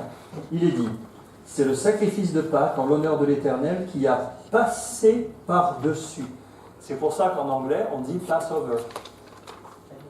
Passover, passer par-dessus. C'est le sens de Pessah. Passer par-dessus, épargner. C'est le sens du mot hébreu. Passage, passer par-dessus, passer outre. C'est ça le sens de Pâques, passer. Et effectivement, en quoi consiste, alors c'est une de mes questions, en quoi consiste donc le principe de la Pâque, si vous deviez le résumer? Parfois tu mets un S et parfois tu n'en mets pas. Il ne devrait pas y avoir de S. Tu en as vu un autre ailleurs? Dans le titre en haut, pardon, excusez-moi. Non, c'est juste dans le titre, hein. C'est ce que je disais, il faut le rayer, mais... Ah, pardon. La Pâque, c'est quoi le principe dans les grandes lignes? Allez, si vous deviez l'expliquer à un enfant, papa, maman, c'est quoi la Pâque? C'est le jugement de Dieu qui tombe sur les hommes, sauf sur ceux qui sont sous le sang de l'agneau. Voilà. Alors tu vas le redire fort et clair. Alors c'est le jugement de Dieu qui tombe sur tous les hommes, sauf sur ceux qui sont sous le sang de l'agneau. Voilà. On ne peut pas dire mieux. On ne peut pas dire mieux. Tout est dit. Déjà, ça s'inscrit dans un cadre de jugement. Il est réservé aux hommes de mourir une fois, après quoi vient le jugement, dit la parole de Dieu. Si on prend la peine de bien lire la parole, on ne peut pas dire qu'on ne sera jamais informé. Ah, on ne savait pas qu'il y avait un jugement, c'est impossible. C'est tellement clair. Donc oui, ça s'inscrit dans un jugement à venir. Attention, c'est une démarche préventive. Avant que le jugement s'abatte, il y a quelque chose à faire, c'est préventif. Ce jugement est aussi certain que la venue de l'aurore. C'est Dieu qui l'a décrété. Donc il ne faut pas dire ça n'arrivera pas. Non, non, c'est prévu, ça arrive. Dieu ne tarde pas dans l'accomplissement de sa promesse, comme dit Pierre, mais il use de patience envers tous parce qu'il veut que tous soient sauvés. Mais il a fixé un jour où il jugera par Jésus-Christ les actions des hommes. C'est fixé. Donc ça, c'est le cadre, c'est important. Et de façon préventive, eh bien, la seule manière d'échapper à ce jugement et d'être réconcilié en paix avec Dieu, ça se fait selon un protocole que Dieu donne. C'est lui qui donne le mode d'emploi. Personne ne peut de soi-même échapper à ce jugement par une méthode humaine ou un choix personnel. Dans Ésaïe, il y a cette phrase terrible que dit Dieu à un moment. Alors, je n'ai pas le verset, la référence du verset en tête, mais j'en ai le contenu, c'est le passage où il annonce Cyrus mon serviteur, où il le cite par son nom. À un moment, il dit « Car quel homme de lui-même oserait se présenter devant moi ?» Moi, quand j'entends ça, je frissonne. Quel homme de lui-même oserait se présenter devant moi? Nous avons lu la semaine dernière, mais Israël, si je montais un seul instant au milieu de toi, tu serais consumé. Donc vous allez marcher, mais je ne marcherai pas au milieu de toi, de peur que je te consume en chemin. Donc non, c'est Dieu qui donne le protocole, et le protocole, il a un nom pour nos vies, c'est Jésus-Christ. Je suis le chemin, la vérité et la vie. Personne ne vient au Père qu'en passant par moi. Point barre. Pourquoi Dieu emploie le mot monter et plutôt descendre, enfin, monter vers toi, c'est ce que tu viens de dire, en répétant la phrase de la semaine dernière. Si je montais un seul instant au milieu de vous. Ouais. Ah oui. C'est pas le mot hébreu peut-être. Oui, alors monter vers, c'est presque idiomatique. C'est une expression, comme tu dirais, se rendre parmi. Se rendre parmi. Tu dis bien, par exemple, ah bah tiens, quand j'habite en province, je monte à Paris. Ouais. Bon, tu montes nulle part. C'est purement relatif. Oui, mais c'est relatif. Mais si tu habites à Lille, tu dis aussi, je monte à Paris. Pourtant, tu vas vers le sud. C'est une expression. Vous savez, le seul endroit du monde où les 4 murs d'une maison donnent tous sur le sud. Imaginez une maison carrée, et que vous regardez par la fenêtre, ça regarde vers le sud, vous regardez par l'autre fenêtre, ça regarde vers le sud, vous regardez vers le sud et vers le sud. Voilà, bravo, la maison est pile sur l'axe du pôle Nord. Bravo. Alors, le protocole, Dieu le donne, il doit y avoir une vie pour une vie. Il doit y avoir un sacrifice de sang. Il est dit, sans effusion de sang, il n'y a pas de pardon. Donc cet agneau, c'est lui qui va symboliser la victime qui est chargée du péché. Ça veut dire que quand on sacrifie cet agneau dans chaque maison, les Israélites devaient se dire, c'est moi qui devrais être à la place de cet agneau. Parce que c'est moi qui mérite ça, aux yeux de Dieu. Je mérite d'être à la place de cet agneau. Mais le Seigneur a choisi de déplacer le jugement sur lui pour que moi j'ai la vie. C'est tellement parlant. Et je vous avais dit, il me semble que c'était peut-être à ce groupe-là, en chinois, si Josué avait été là, il m'aurait dit « Ah non, tu t'es trompé ». Mais je ne pense pas. L'idéogramme qui représente le mot « pardon », le pardon. C'est 2 idéogrammes. Alors il n'y a pas le paper là, non. Bon. Un homme, c'est comme un Y à l'envers. En chinois, vous faites ça. C'est comme un Y à l'envers, comme les 2 jambes d'un homme. Donc vous mettez un homme, et par-dessus, au-dessus du symbole de l'homme, il y a l'idéogramme de l'agneau. Donc le pardon, c'est l'homme sous l'agneau. C'est comme ça qu'on dit en mandarin le pardon. C'est fort, hein? Donc effectivement, on sacrifie cet agneau, on prend un bouquet. Ah, mon ordinateur a planté, tiens, super. On prend un bouquet d'hysope, parce que justement c'est un petit arbuste qui peut servir de pinceau. On trempe dans le sang et on le met sur les linteaux de la porte. La porte, ça veut dire beaucoup de choses. Hein. C'est l'entrée dans la maison, c'est là où se prennent les décisions, on l'avait dit, hein, à la porte. Et puis c'est extérieur. Ah tiens, du coup je vois que j'ai un épi depuis tout à l'heure et personne ne me dit rien. Maintenant que l'ordinateur est éteint, il fait miroir. Donc je vois... En fait, personne n'avait vu en fait. Ah oui, c'est vrai. Maintenant tout le monde... Maintenant c'est bien, il n'y a rien à voir. C'est parfait. Ok. Donc, le sang est mis sur les linteaux de la porte et l'ange qui passe cette nuit-là, alors c'est un ange destructeur, on en a déjà vu 2, vous vous rappelez quand? Sodome et Gomorrhe. Voilà. Et j'en avais parlé encore d'un autre, là c'est plus difficile, c'est quand il y a eu le dénombrement, et qu'il y a un ange destructeur qui frappe le peuple et à un moment il étend sa main sur Jérusalem et lui dit « Arrête, retiens ta main ». C'est un ange destructeur. Hein. Donc là, effectivement, il passe. Alors, je ne sais pas si vous avez vu le dessin animé Joseph. C'est très bien représenté. C'est terrible, hein. J'étais comme un gamin. Hein. Quand je regardais ça, il passait, puis on entendait... C'était le premier-né qui rendait leur dernier souffle. Joseph, c'est Prince d'Égypte. Prince d'Égypte, c'est ça. Prince d'Égypte. Vous vous souvenez de ça? Il passait dans les maisons et on entendait... Les premiers-nés, leur dernier souffle. Puis on voyait l'ange qui passait symboliquement jusque dans le temple de Pharaon. Bien que de le raconter. Pourquoi tu dis ange destructeur? C'est l'Éternel lui-même là qui se déplace.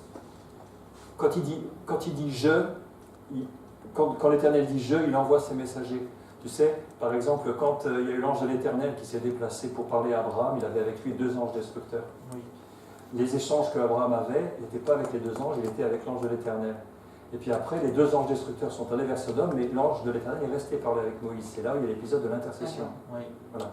Et à la fin, quand il eut terminé, l'ange est reparti. D'accord. Mais quand les anges disent « Mais l'Éternel nous a envoyés pour détruire », pourtant avant Dieu dit « Je détruirai ». En fait, ces messagers sont ses représentants, et ça ne fait pas trop la distinction. Hein. Donc en fait, Abraham n'a jamais vraiment vu l'Éternel. Ah si, il l'a vu 3 fois. Il l'a vu 3 fois. Et si, tu viens de dire qu'il a vu que ses représentants? Non. L'ange de l'Éternel, c'est Christ avant son incarnation. C'est ce qu'on appelle une Christophanie. C'est vrai que c'est un terme qu'on dit souvent. L'ange de l'Éternel est visible par les hommes. L'Éternel lui-même, Dieu le dit, l'homme ne peut me voir et vivre. C'est impossible. Et dans l'évangile de Jean, il est dit, personne n'a jamais vu Dieu, le Fils qui est dans le sein du Père est celui qui nous l'a fait connaître. On ne peut pas voir Dieu. Impossible. Moïse a fait cette demande. Il a dit, fais-moi voir ta face. Et Dieu lui dit, tu demandes une chose difficile, impossible. Car l'homme ne peut pas me voir et vivre. Donc on ne peut pas. Mais l'ange de l'Éternel est une manifestation tangible où on peut voir sans mourir. D'ailleurs, il y a plusieurs épisodes, je pense à Manoach, le père de Samson. Quand ils sont face à l'ange de l'Éternel, ils ne savent pas que c'est l'ange de l'Éternel. Donc ils discutent avec lui, puis ils lui disent tiens, on va préparer une offrande, un repas, machin. Et l'ange de l'Éternel, il touche du bout de son bâton et il y a une flamme, et il s'envole dans la flamme. Et ils disent oh malheur à nous, on a vu Dieu, on est fichu. Et la femme, très pratique, elle dit mais non, si c'était Dieu, il ne nous aurait pas gardé en vie pour nous dire tout ça. Très pragmatiquement, la preuve, on est encore en vie, donc s'il avait voulu nous détruire, on serait déjà mort avant. Mais c'est l'idée qu'on a. Donc Dieu permet comme ça mais lui-même, on ne peut pas le voir. Là, dans l'état où on est, on ne peut pas, c'est impossible. Plus tard, il dit qu'on connaîtra comment il a été connu, on le verra face à face. Mais je comprends ce que tu veux dire par rapport à ce passage, parce qu'ils disent l'Éternel passera par-dessus des portes pour voir, mais il ne permettra pas au destructeur de venir. Donc, moi j'imagine que c'est un peu comme Dieu voit tout de toute façon, et il instructe, va dans cette maison, oui, va dans il cette supervise. maison, va dans cette maison, ne va pas dans cette maison, un peu. Il supervise? Oui, c'est comme ça que je lis le passage. Oui, quand on dit que les anges, il fait de ses serviteurs des flammes de feu, les messagers exécutent avec fidélité ses instructions.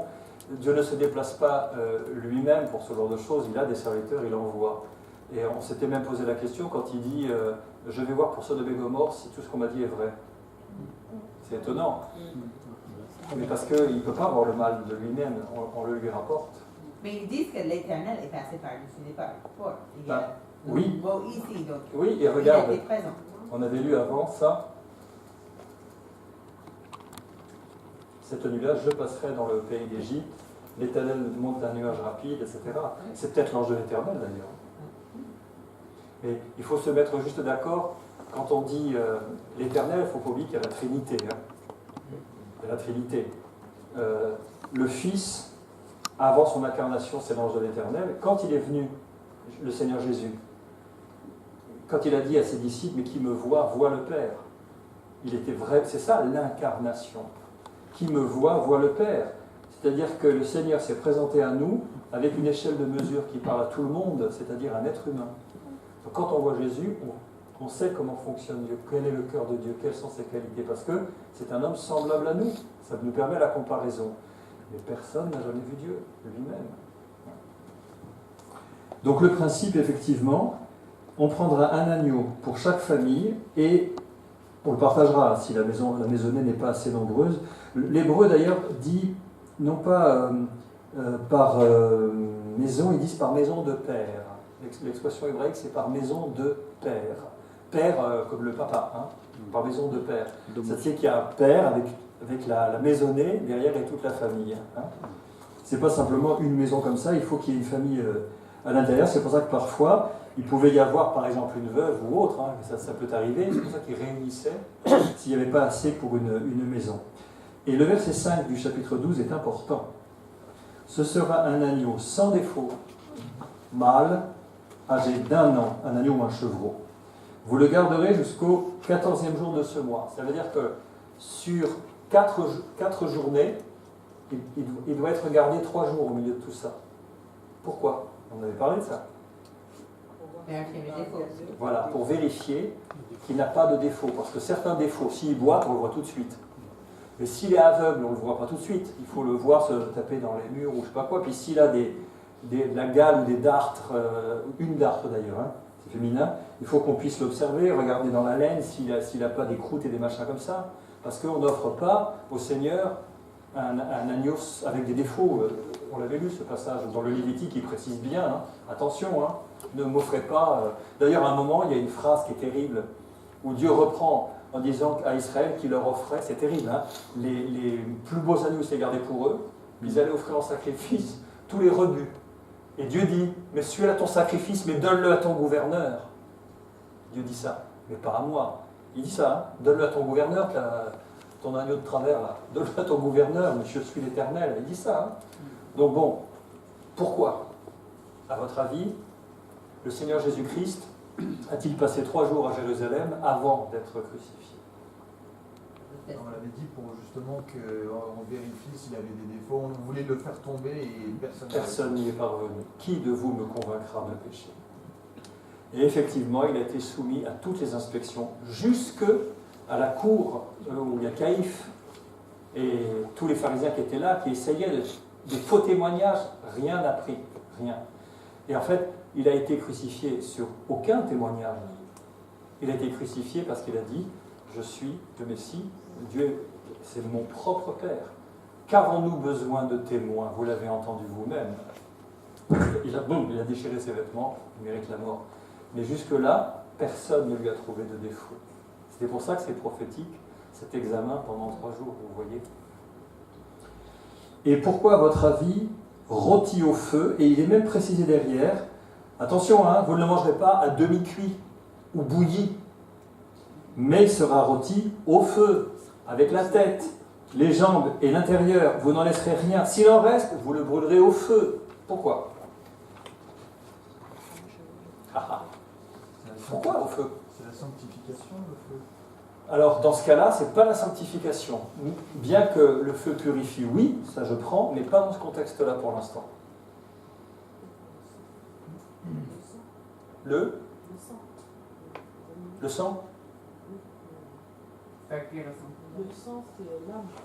La vie est dans le sang, Lévitique 17, 17. La vie de toute chair, c'est son sang qui est en elle. Mais pourquoi le feu? Pas bouilli. Et puis pourquoi tout doit être carbonisé? Ça ressemble au sacrifice. Ça sent bon. C'est pas ça.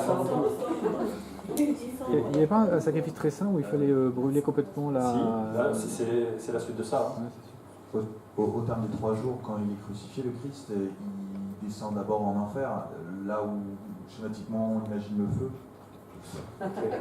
Ouais, non, mais moi j'écoute tout, hein, j'écoute tout. Alors tout simplement, c'est parce que le feu, on l'avait dit, c'est le jugement. Et il est dit de Christ qu'il a épuisé la colère de Dieu. Épuisé la colère de Dieu. il ne doit rien en rester jusqu'au matin. Il n'y a pas un seul morceau de l'agneau qui n'a pas été carbonisé par le feu du jugement. Christ a pris 100%. Il a été fait péché pour nous et il a épuisé la colère de Dieu. Ce jugement n'est pas tombé partiellement, il est tombé en totalité. Et oui, donc c'est assez fort d'un point de vue prophétique. Rien ne doit en rester. Il a totalement payé. Il a donné sa vie intégralement. Il n'en a pas gardé une parcelle pour lui. Il a été entièrement consumé. C'est le sens de cette immolation et du fait que ça a été carbonisé, qu'il ne devait rien en rester. En plus de ça, comme c'était quelque chose de très saint aux yeux de Dieu, il n'aurait pas fallu que d'autres, ça soit profané, que quelqu'un dit tiens, un reste, tiens, je te file un reste, je t'ai fait un Tupperware égyptien, tu vas voir, c'est pas mal. C'est un peu comme avec Saül. Comme avec Saül. Une fois, Dieu lui a dit tu vas dans tel pays, tu vas battre tout le monde. Un peu comme l'épisode de Saül où Dieu lui avait ordonné de tuer tout le monde et de ne regarder ni mouton, ni quoi que ce soit. Et finalement, lui, il avait décidé d'utiliser le mouton pour nourrir son armée et tout ça.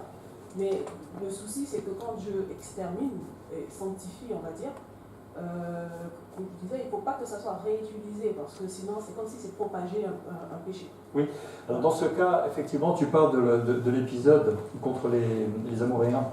Il lui avait dit que tu dévoueras par interdit tout ça. Il avait gardé les plus beaux bœufs, les plus beaux agneaux pour lui, et il n'avait pas zigouillé le roi de l'époque.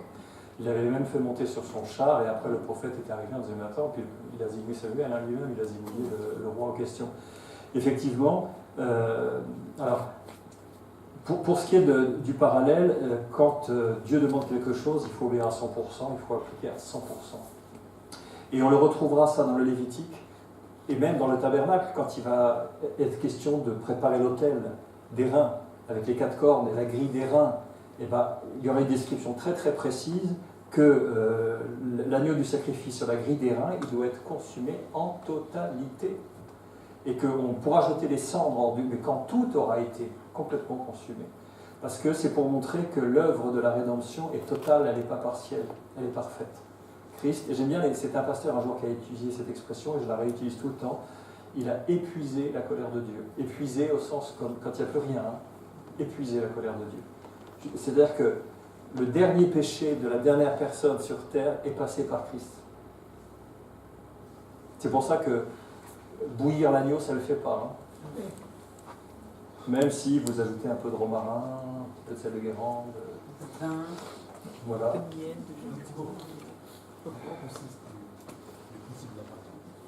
Alors, le principe de la Pâque, c'est ça. C'est-à-dire que on choisit de donner une vie à la place de la sienne pour que le jugement ne nous atteigne pas. C'est tellement prophétique. Quiconque a le Fils a la vie. Quiconque n'a pas le Fils n'a pas la vie. Mais la colère de Dieu demeure sur lui. Jean. Qui a le Fils a la vie. Qui n'a pas le Fils n'a pas la vie. Mais la colère de Dieu demeure sur lui. Il n'y a pas aussi le sens où ça libère de l'esclavage. Alors, ça c'est la question d'après. C'est la question qui va venir juste après. Le parallèle avec nos vies, parce que c'est ça qui est important. Je reviens, voilà, on était à cette première question. Voilà. Alors j'enchaîne avec cette question-là. À votre avis, vous avez posé la question là ? Y a-t-il des Israélites qui n'ont pas appliqué la consigne et dont les premiers-nés ont été frappés, et des Égyptiens qui l'ont fait et ont sauvé leurs aînés ? Je suis sûr que oui. Je suis sûr que oui. Pourquoi ? Parce que statistiquement, il est impossible que ça ne soit pas arrivé. Tout simplement, sur 600 000. Et parce que Moïse était considéré par les Égyptiens aussi. Par les serviteurs de Pharaon.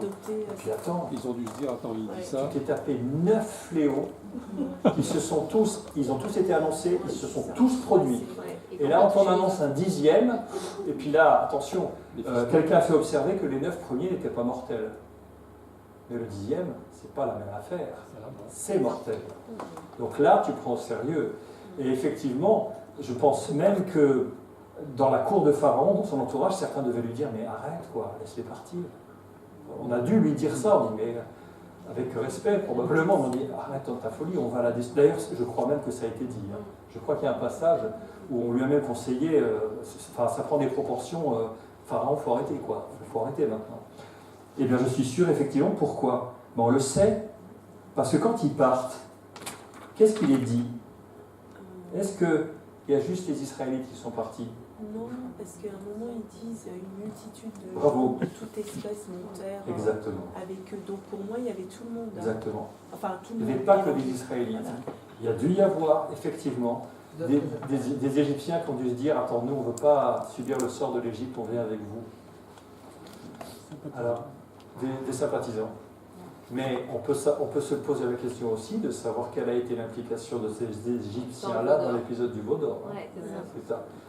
Vous savez que pour le veau d'or, il y a juste une petite clé que je vous donne. L'or qui a servi à le fondre, d'où venait-il? Vous vous rappelez? Les boucles d'oreilles du peuple. C'est-à-dire qu'ils ont abandonné l'écoute de la parole de Dieu pour la vue d'une idole. Yes? La foi vient de ce que l'on entend. Ce que l'on entend vient de la parole de Christ. Ils ont abandonné l'écoute pour avoir une idole en disant voici ton Dieu. Et là ils l'ont vu et ils l'ont suivi. C'est heureux. La foi est une ferme assurance des choses qu'on ne voit pas. Hein. Donc c'est très symbolique cet épisode-là. Donc oui, moi je suis sûr. Puis je suis sûr aussi qu'il y a des Israélites dans le tas qui ont dû dire oh. Une question, une chose que tu as dit tout à l'heure, mais je ne suis pas tout à fait d'accord. Vas-y. C'est le fait que dans le groupe qui est parti, il se peut qu'il y ait les Égyptiens qui ont poussé les Israélites à faire ces veaux d'or. Et je trouve que ça excuse et ça déresponsabilise ces Israélites qui eux-mêmes, je pense, n'étaient pas des enfants. Et s'ils croyaient vraiment en Dieu, ils savaient quel lien les liait avec Dieu. Donc peut-être que c'est le cas, mais je trouve qu'on déresponsabilise et on met assez facilement sur les Égyptiens une décision qui a été prise par les adultes. Alors attention, je n'ai pas affirmé que c'était les Égyptiens qui, j'ai dit peut-être ils sont pour quelque chose. C'est ce que j'ai dit. Oui, mais est-ce que le fait d'être resté autant de temps en Égypte n'a pas finalement influencé le cœur des Israéliens? Bien sûr que si. Et que finalement, ça a été la facilité pour eux de participer. Il n'est pas sorti de rien, ce veau d'or. Hein. Il n'est pas sorti de rien. Et bien plus tard, on voit dans Ésaïe et dans Jérémie, Dieu ne cesse de dire, vous portez les idoles de l'Égypte dans votre cœur, vous les avez emportés avec vous. Vous avez quitté l'Égypte, mais l'Égypte ne vous a pas quitté. Ça a quelque chose à faire avec le lien, mais pour revenir un peu à cette question m'a vraiment évoqué la réflexion que, en fait, chaque personne qui partait d'Égypte devait faire une démarche personnelle avec ce Dieu. Il n'y avait pas juste, oh, il y a Moïse, il veut nous emmener, il fait un truc, et puis on va juste suivre aveuglement. C'est Moïse qui est un peu loin, ça a ramené une décision vraiment personnelle dans chaque maison. Et s'il y en avait qui n'ont pas fait, du coup, il y aurait eu des dégâts dans leur maison. Peut-être qu'ils auraient pu partir éventuellement, mais ils auraient vraiment appris quelque chose. Oh oui, ce Dieu, il est vrai. C'est le sens de cette question. Donc, du coup, chaque famille qui partait a eu une rencontre vraiment personnelle. Il fallait engager sa foi. Oui, c'est intéressant. Juste comme pédagogie de Dieu, d'apprendre à tous les Israélites qui avaient mal. Il n'y a pas d'intermédiaire. Oui. Pas d'intermédiaire. Fanny, tu voulais ajouter quelque chose? Je lui demandais si c'était pas un peu la raison pour laquelle Dieu leur avait dit, il leur avait demandé pendant un moment de toujours enseigner, vous les pères, enseigner à vos enfants. Inscrivez-les de façon à ce qu'à ce moment-là, le moment de décision, qu'ils aient déjà un bagage, malgré le fait qu'ils habitaient dans un pays qui était cerné de divinité, mais le fait qu'il y a eu transmission de père en fils, je pense que ça devait permettre justement à prendre la décision et avoir une identité, une relation avec Dieu. Ben, tu le vois dans le judaïsme d'aujourd'hui, par exemple, les sacrifices ont cessé avec la destruction du deuxième temple. Mais le Pessah que pratiquent aujourd'hui les Juifs pratiquants donc orthodoxes, il n'y a plus de sacrifice de sang, on a encore les herbes amères, on a encore l'eau salée, on a encore les pains sans levain, on a plein de choses, mais ils ont transmuté le sacrifice de sang en autre chose, mais ils continuent à enseigner leurs enfants, parce que regarde, encore aujourd'hui, en 2018, Pessah est célébré encore avec toute cette symbolique, et dans le rituel, à un moment, les enfants doivent poser la question, pourquoi célèbre-t-on? Et les parents doivent dire, mais c'est à cause de l'Égypte. Et alors ils expliquent que les herbes amères rappellent la souffrance, l'eau salée, les pleurs, ça c'est pas dans la Bible, c'est venu plus tard. Les pleurs, le pain, les pains sans levain, qui sont le vin de la pureté totale, il faut enlever toutes sortes de levain, de mal, etc. Ils expliquent encore aujourd'hui, donc en fait, ça continue de s'exercer encore de nos jours. J'avance un petit peu parce qu'on est un petit peu laboureux. Et alors, vous avez vu une chose intéressante, il leur dit, vous la mangerez à la hâte, avec vos reins sains, c'est-à-dire vous mettrez une ceinture pour bien pas avoir la tunique dans les pattes. Quand on met sa ceinture, ça veut dire qu'on se met au travail. Hein. C'est pour ça qu'il y a des expressions comme « saigner les reins de votre entendement ». C'est un peu dur à comprendre dans les vieilles traductions bibliques. Saigner les reins de votre entendement. Oui, ben, tu vois, saigner, alors ça c'est ce qu'on a à la seconde 1910. Pour vous dire, écoutez, soyez intelligents, concentrez-vous, réfléchissez bien. Saignez les reins de votre entendement. Bon. Oui, ceindre. Hein. Mais c'est pas saigner, saigner les reins. Okay. Voilà. Alors il y a aussi autre chose qui est très intéressant. Donc, le sang vous servira de signe. Le sang vous servira de signe. Et c'est intéressant parce que le mot signe, je vous le rappelle que très souvent, c'est utilisé en tant que miracle. C'est un signe qui montre quelque chose.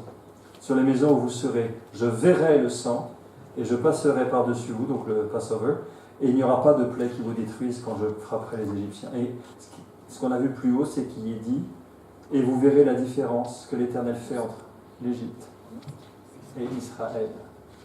Alors, il y a des passages comme ça qui font penser aussi à ça, quand ce sujet assez polémique dit de l'enlèvement. Vous savez, quand le Seigneur dit de deux personnes qui seront dans un lit, l'une sera prise et l'autre laissée. De deux femmes qui moudront la meule, l'une sera prise et l'autre laissée. Ça fait penser, pareil, à Dieu. On voit aussi des passages dans Ézéchiel où Israël est dans l'apostasie totale et Dieu dit à un ange, un ange, il avait un pot avec un stylo, avec un pinceau, il lui dit, marque au front tous ceux qui se lamentent sur l'état de Jérusalem et d'Israël, pour pas qu'ils soient frappés par le fléau. Et on voit cet ange qui part et spirituellement, il marque au front avec son pinceau toutes les personnes qui se sont lamentées alors que d'autres profitent de la vie, pêchent, trahissent, tout, etc. Et on voit encore ça, un ange qui intervient et qui marque de façon préventive. Ça fait frissonner, moi, quand je lis ces choses. Alors, cette fête-là, donc ça, ce sera le premier des mois, c'est important. Pourquoi? Pourquoi c'est le premier des mois? Ça ouvre l'année, la Pâques, hein? Vous avez réfléchi à cette question. Pourquoi ce mois sera pour vous le premier des mois? Parce que c'est le début de leur nouvelle vie. C'est le début. C'est le début de quelque chose. Voilà, c'est ça. Si vous comparez, il faudrait faire une étude, si ça vous intéresse, je la ferai un jour, sur les 7 fêtes, hein, le sens des 7 fêtes par rapport au calendrier et ce que ça veut dire par rapport à Christ. Mais nos vies, elles ont commencé avec le Christ. Quand on est né de nouveau, ça a commencé par Christ. C'est pour nous le premier des mois de notre vie.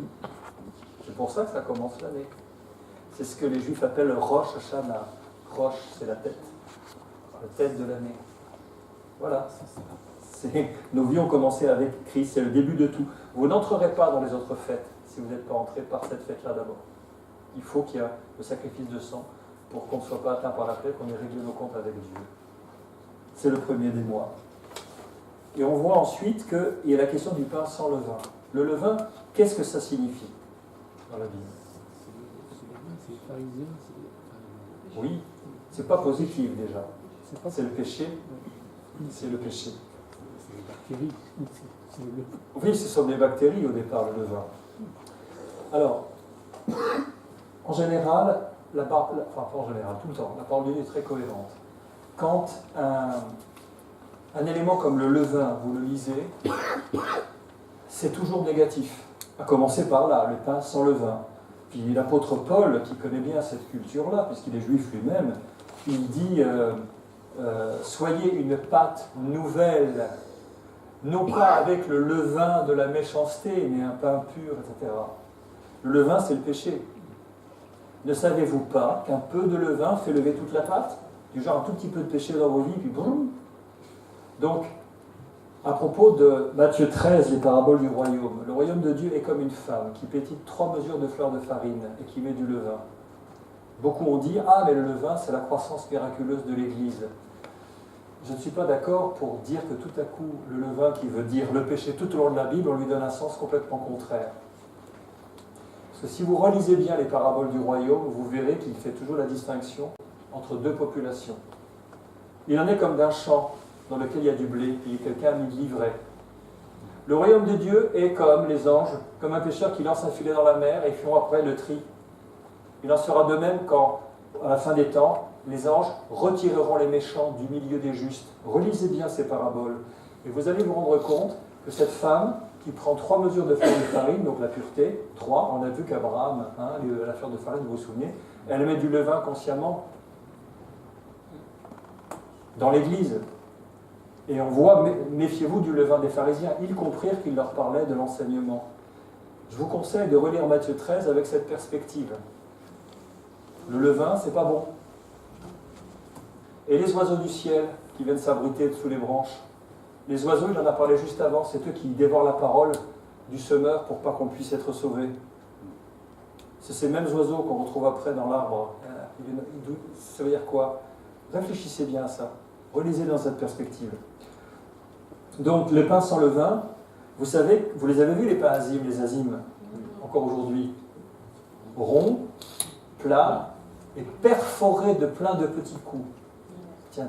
Ils ne savent pas, les Juifs d'aujourd'hui, que quand ils pratiquent leur Pessah, ils ne parlent que de Jésus de A à Z. Parce qu'en fait, il y a 3 pains azim. Il y en a un qui doit être caché et qu'on retrouve pendant la cérémonie. Ça nous parle de la mort et de la résurrection de Christ. Ils le font sans même savoir. Et du coup, ça sert à quoi pour eux? Mais ils le savent, parce que dans la nuit des temps, les symboles messianiques, ils les ont complètement oubliés. Au départ, après, il faut chercher le levain dans la maison, donc tout le monde cherche le levain, on balaye, les enfants cherchent le levain, ça fait partie du protocole. Il ne faut pas qu'il y ait de levain, donc c'est devenu maintenant du folklore. Mais les 3 pains azim, dont un doit être caché, et qu'après on va le retrouver à un moment de la cérémonie de Pessah, ils ne se rendent même pas compte que c'est la Trinité, mais que le Fils pendant un moment est mort et qu'il est ressuscité après. C'est tellement prophétique, mais ils ignorent, ils sont comme aveuglés. Ah bah de toute façon, Romains 11. Romains 11, jusqu'aujourd'hui le voile demeure parce que c'est en Christ qu'il est ôté. Donc très bien. La fête des pains sans levain, car ce même jour je ferai sortir vos armées du pays d'Égypte.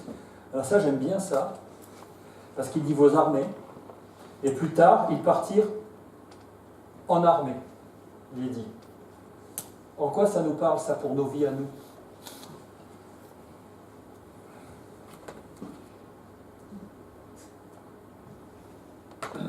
On a eu déjà quelques éléments. Notre vie, elle commence avec notre Pâques, l'acceptation de Christ comme notre substitut, notre sauveur personnel. Premier des mois de notre année de vie, si j'ose dire. Les pains sans levain, ça nous parle qu'il n'y ait pas de levain dans nos vies. Il faut évacuer le péché pour être une pâte nouvelle. Et alors du coup, sortir en armée. Armageddon. Non. Ça veut tout simplement dire. Soldat. Ça veut tout. Oui. Vous passez du statut d'esclave à celui de soldat pour Christ. Il y a paf, en perte la vie. Ouais, mais. Voilà. On ne sort pas d'Égypte pour faire du tourisme dans le désert, faire des photos. Il n'y a pas de zone de neutralité dans nos vies. Quelqu'un a dit, si vous n'avez aucun problème d'attaque ou de persécution, autre chose comme ça, inquiétez-vous. Inquiétez-vous, non mais franchement. franchement, oui. Vous vous souvenez que tu as eu ta dose, toi, tu l'as encore. Mais si vous ne gênez pas Satan, il faut vous demander si vous assemblez avec le Seigneur ou si vous dispersez. Posez-vous vraiment la question. Donc, vous ne passez pas d'esclave à touriste, vous passez d'esclave à soldat. Point barre. Et donc, c'est en train de faire qu'il y a une guerre. Ah ben, on est dans une guerre spirituelle, universelle, cataclysmique, cosmique, comme vous voulez. Voilà. Donc on voit le sang, il le rappelle, et c'est une loi perpétuelle, vous les enseignerez aux enfants. Voilà, le peuple s'inclina, adora, et c'est ce qui s'est passé. Et effectivement, le jugement a eu lieu. Cette scène, ça devait être terrible, absolument terrible. Parce que même les animaux, même les premiers-nés dans les étables, boum, un animal dans la paille, ça devait être terrible. Et donc là, ceux qui avaient été annoncés par le Seigneur arrivent. Non seulement on les laisse partir, mais on les fout dehors. Et pour être encore plus sûr qu'ils partent, on accède à toutes leurs demandes. Donnez-moi des vases d'or, d'argent, de machin. Allez-y. Et on voit effectivement ce qu'on avait relevé tout à l'heure, une multitude de gens de toute espèce montèrent avec eux. Il n'y avait pas que les Égyptiens, parce que les Égyptiens eux-mêmes avaient des esclaves. Des Nubiens, des Éthiopiens, il y avait de tout. Tout ce monde-là est monté au milieu d'Israël, ce qui montre la terreur qu'il devait y avoir, la peur de l'Éternel qu'il devait y avoir en Égypte. Pour qu'ils abandonnent tout et se battent avec Israël. On a quelques exemples, on voit Ruth, Moabite, qui quitte toute sa culture et tout, parce qu'elle veut suivre Naomi et puis le roi d'Israël. Et on voit aussi, qu'est-ce qu'on a vu? On voit aussi du temps de, alors attendez voir que je ne dis pas de bêtises, du temps de Josué aussi, il y a des gens qui l'ont dit, et ils vécurent jusqu'à ce jour au milieu d'Israël. Il y a pas mal de gens qui ont suivi. Rahab, oui, Rahab, oui, elle est dans les ancêtres du Christ, il ne faut pas l'oublier. Et donc, au bout de 430 ans, verset 41, le jour même, toutes les armées de l'Éternel sortirent du pays d'Égypte.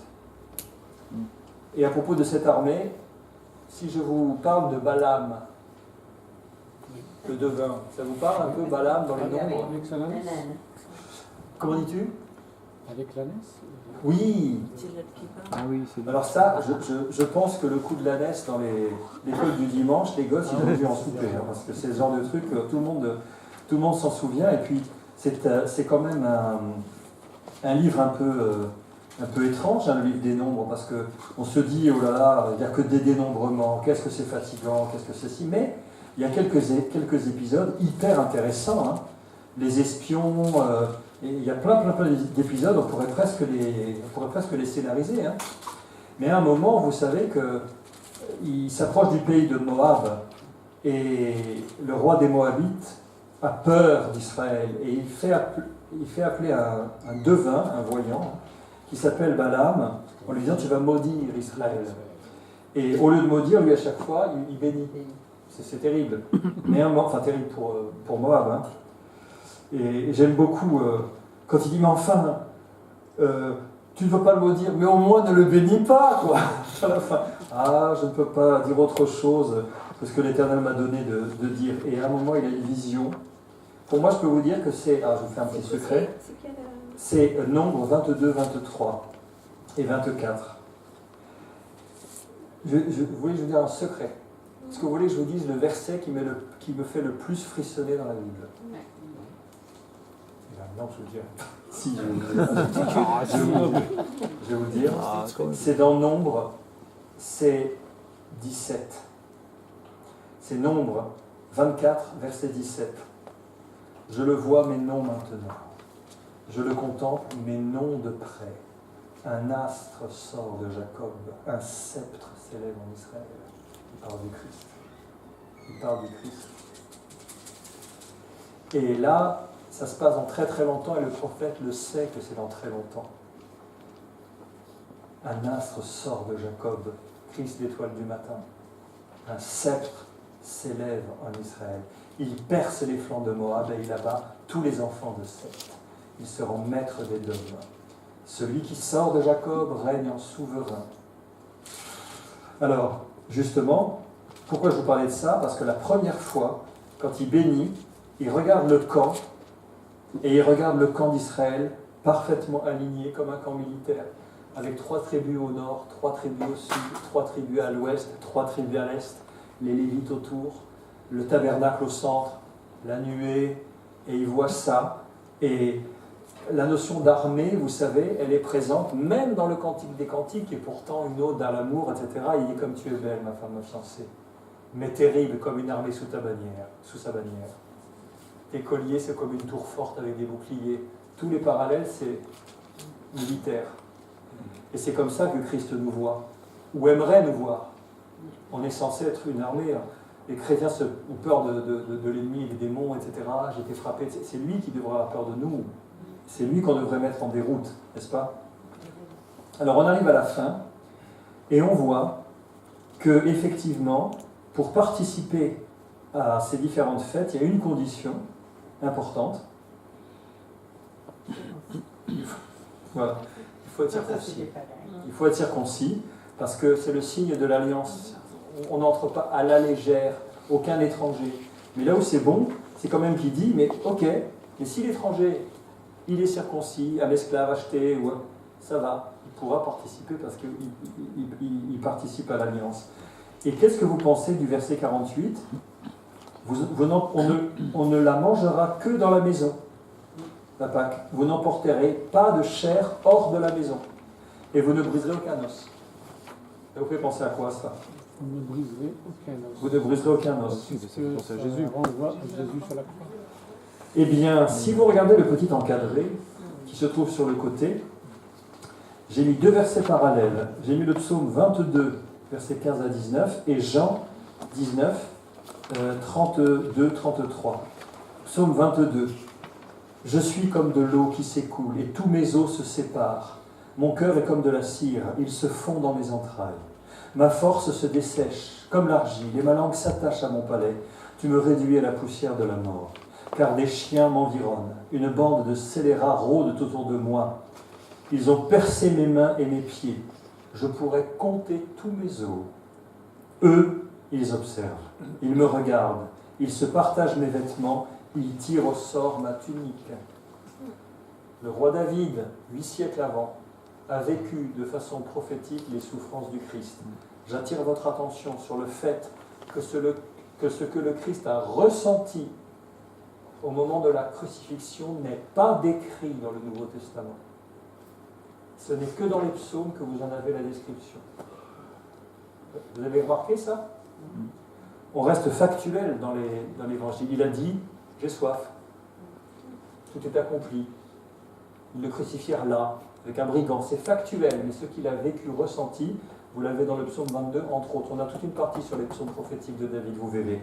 Et dans Jean, les soldats vinrent donc et brisèrent les jambes du premier, puis de l'autre qui avait été crucifié avec lui. Quand ils vinrent à Jésus, ils virent qu'il était déjà mort et ils ne lui brisèrent pas les jambes. Donc le fait qu'on ne brise pas les os de l'agneau, Dieu voyait à l'avance que ce serait exactement le cas pour son fils, on ne lui briserait pas les jambes. C'était prophétique. Quand je lis ça, le psaume 22, j'ai envie de dire aux incroyants, mais qu'est-ce qu'il vous faut de plus ? Qu'est-ce qu'il vous faut de plus ? Même la tunique, il tire au sort la tunique, enfin, tout est là. Même le bélier qui se prend la tête dans des épines. Abraham, on l'avait vu avec le sacrifice d'Isaac, le pseudo-sacrifice d'Isaac. Je vais tenter quelque chose. J'essaie de me mettre à la place de quelqu'un qui ne croit pas. Et on pourrait dire tout simplement que ceux qui ont... Enfin, par exemple, il y a des évangélistes... On pourrait dire que les évangélistes qui ont raconté l'histoire de Jésus, bon, il y a un moment... C'était l'évangélisation, fallait en sortir des caisses. Et du coup, ils se sont dit, bon, on va juste embellir la chose. Je me souviens d'un psaume qu'on m'a raconté, tirer la tunique. Oh, il y a moyen de faire quelque chose, ça va y passer voilà, comme dans du beurre. On va rajouter qu'ils ont tiré la tunique et dans 2000 ans, ils se diront que c'est des prophéties. Ceux qui disent ça, ils ne connaissent pas la façon de penser des Juifs. Ils ont un tel souci de la vérité. Autant on a des embellissements dans les récits grecs ou romains, autant la culture juive est celle de la vérité à la lettre. D'ailleurs, il y a des imperfections dans les évangiles qui montrent que si vraiment on avait voulu faire une œuvre montée, on aurait éliminé des petites contradictions.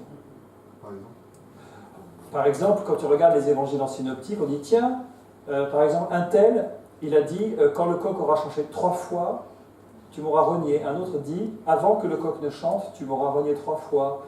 Si vraiment on avait voulu faire un truc, un récit monté, trop parfait, il n'y aurait pas eu ces imperfections. Le fait qu'on glorifie les femmes, pardon, mais ce sont elles, d'abord, à qui le Seigneur Jésus a-t-il dit en premier qu'il était le Messie? Il n'était pas un témoin. Non, la femme aussi, la Samaritaine. À la Samaritaine. Jean 4. La dernière a resté aussi. Voilà. C'est une Samaritaine et une femme.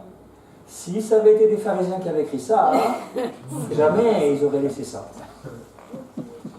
Et qui sont allés au tombeau et ont vu en premier? Les femmes. Qui ne pouvaient même pas témoigner. Qui pouvaient même pas. Mais tu sais que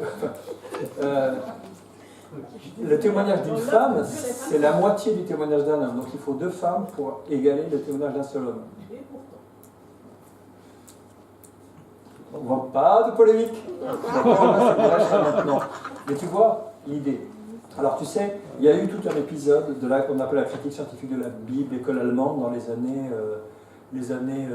d'après-guerre, Et effectivement, moi je trouve que ces critiques-là ont fait bien involontairement la preuve de la véracité de la Bible et lui ont rendu hommage en disant ça colle tellement ces prophéties, la seule explication qu'on puisse donner, c'est qu'elles ont été écrites après les événements.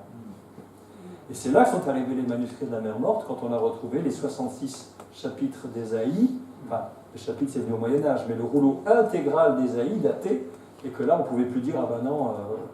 Mais en disant, la seule explication qu'on ait, c'est que les prophéties ont été écrites après les événements, parce que c'est tellement exact, c'est tout ce qu'on peut dire. Eh oui, mais ils ont rendu hommage sans se rendre compte à la parole de Dieu et à sa véracité. Tu voulais dire quelque chose, Camille? Oui, par rapport à Isaïe, ils ont trouvé tout... Un rouleau intégral. Donc, et alors, il paraît que les Juifs, ils ne connaissent pas le passage Isaïe 51. Alors, il y a des passages qu'il est interdit de lire dans les synagogues parce que ça parle trop du Messie. Il y a Isaïe et il y a surtout Daniel, quand il dit au bout de 1260 jours, un Messie sera retranché. Et quand on calcule par rapport à ça, on tombe en l'an 36, c'est-à-dire à la date où le Christ a été crucifié. Donc le dire, c'est avouer que Jésus est le Christ, et donc interdit de le lire dans les synagogues. Est-ce que c'est pas pour ça dans l'image de celui qui avait été en enfer avant? Lazare? Voilà, et qui avait demandé à ce qu'on aille prévenir sa oui. famille et tout ça. Là où est-ce que c'est pas pour ça que la sentence est radicale? Parce qu'en fait, vraiment, il y a tous les éléments, il y a vraiment toutes les preuves qui sont présentes là dans la parole de Dieu, et qu'à la fin, au moment du jugement, il n'y aura vraiment aucune... oui, c'est ce que Jésus dit lui-même, il est dit, ils ont la loi et les prophètes, qu'ils les écoutent. S'ils ne se laissent pas convaincre par Moïse, ils ne se laisseront pas convaincre, quand bien même quelqu'un reviendrait, ressusciterait des morts. Ce qui est arrivé, et ils n'ont pas cru, Camille. Il est 36, mais nous n'avons pas commencé à 20h30. On a commencé à 45. Voilà. C'est une très belle transition parce qu'il y a un débat dans le fond là. Du coup, tu as dit qu'en faisant le calcul, donc il aurait été crucifié en l'an 36. Oui, mais 36, 37. nous, on était tous les trois d'accord pour dire qu'il avait 33 ans quand il est mort. Oui, mais le Christ n'est pas né en l'an 0. Non, mais on dit qu'il ne meurt pas, mais moi, attends, je revois. 0, c'est la naissance du Christ, 0. Non, il y a une différence de 4 ans. C'est juste un protocole qui a été fait lors de la création du calendrier grégorien, mais il n'est pas né du tout en l'an 0. 25 décembre, c'est l'année de la célébration du dieu babylonien Tammuz. Et donc, ils ont aligné, simplement, les catholiques de l'époque ont aligné pour intégrer le paganisme. Mais on sait que le Christ, il est né au mois de mars ou d'avril, parce que sinon, si c'était en hiver, il n'y aurait pas eu des bergers en train de faire paître les brebis auxquels les anges sont venus annoncer qu'il était dans une crèche. Hein. Non, ça c'est peut-être une nouvelle pour toi, mais il y a une différence de 4 ans sur la vraie date de naissance. Alors c'est quand même un peu gros de dire, tiens, le Christ est né 4 ans après Jésus-Christ. C'est bizarre. En fait, vous m'entendez jamais dire toujours avant notre ère. Ah oui, d'accord. Après, vous n'avez pas remarqué ça? J'ai dit 4 ans avant notre ère, où je dis en l'an moins 65, parce que je ne veux pas dire avant Jésus-Christ, c'est pas vrai. Je te donnerai la date exacte. Et voilà, je termine donc. Alors, il y avait d'autres questions qui étaient importantes. Quel parallèle peut-on établir avec la vie chrétienne depuis la conversion et dans la suite? On y a répondu. Notre vie, elle commence avec Christ, c'est notre Pâques. On enlève le levain, on est une Pâque nouvelle, on quitte le statut d'esclave parce qu'on était esclave sous Pharaon dans le péché, machin, et on devient soldat, pas des touristes. Et puis derrière, on va avoir des combats, c'est ce qu'on verra après dans l'Exode. Donc les parallèles sont très nets. Et la dernière fête, sur les 7 fêtes, je ne vais pas les citer dans l'ordre, mais la dernière, vous savez laquelle c'est? C'est la seule fête pour laquelle il n'y a pas de date fixée. C'est les cabanes. C'est pas Alors, une tabernacle. non. Alors, je vous dis tout simplement la chose. À propos de cette fête, il y a une expression qui dit « c'est une fête, vous ne savez ni le jour ni l'heure ». C'est pour ça que quand Christ parle de son retour, il dit « personne ne sait ». Non. Ben, je ne dis pas la réponse. Je vous laisserai chercher. Je vous la donnerai la semaine prochaine. Donc en fait, les fêtes juives, c'est toute l'histoire de l'Église en fait, et c'est tout aussi l'histoire de nos vies. Ça commence par la Pâque, et ça termine par la fête. Les trompes des bouses. Les trompettes. Les trompettes. Non, les bouses. Les... On appelle ça les bouses. La fête des cabanes. Non, je ne sais pas comment on appelle. Le tabernacle. Et ben on verra la semaine prochaine. Bon allez, j'ai tenu 2 heures. Pour moi, c'est 2 heures. Donc, mes chers amis, si vous voulez qu'on termine à l'heure, il faut qu'on commence à l'heure. Oui, donc venez à l'heure. Donc venez à l'heure. Émilie. Tout à fait. Est-ce que tu veux bien... Émilie, tu veux bien avant l'heure.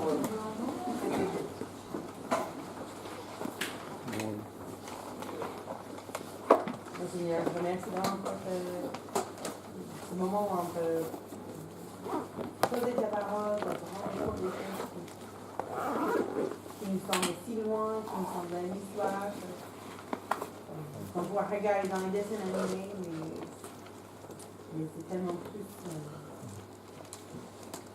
parlant pour nos vies aujourd'hui, dans notre époque.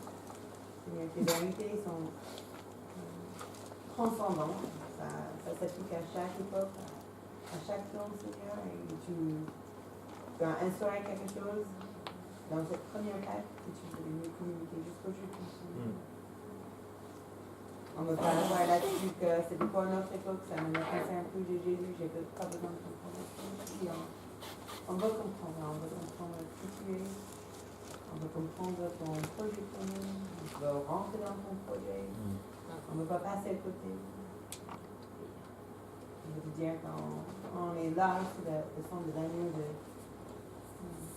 ultime, l'agneau de Christ. On te remercie pour cette sacrifice, que c'est tout nous qui devons aller tuer un agneau de notre vie. C'est ça qui est tout prévu et on peut vraiment rentrer dans ta présence grâce à Jésus.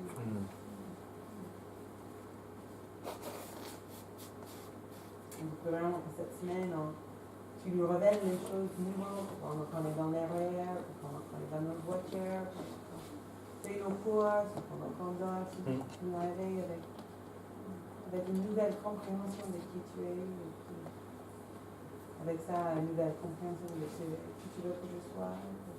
On rentre dans une attitude de louange, d'adoration, combien tes plans sont merveilleux, combien nous on est petits.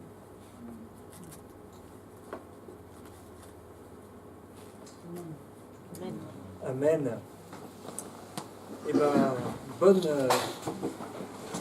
retour, bonne fin de semaine, et restez entiers.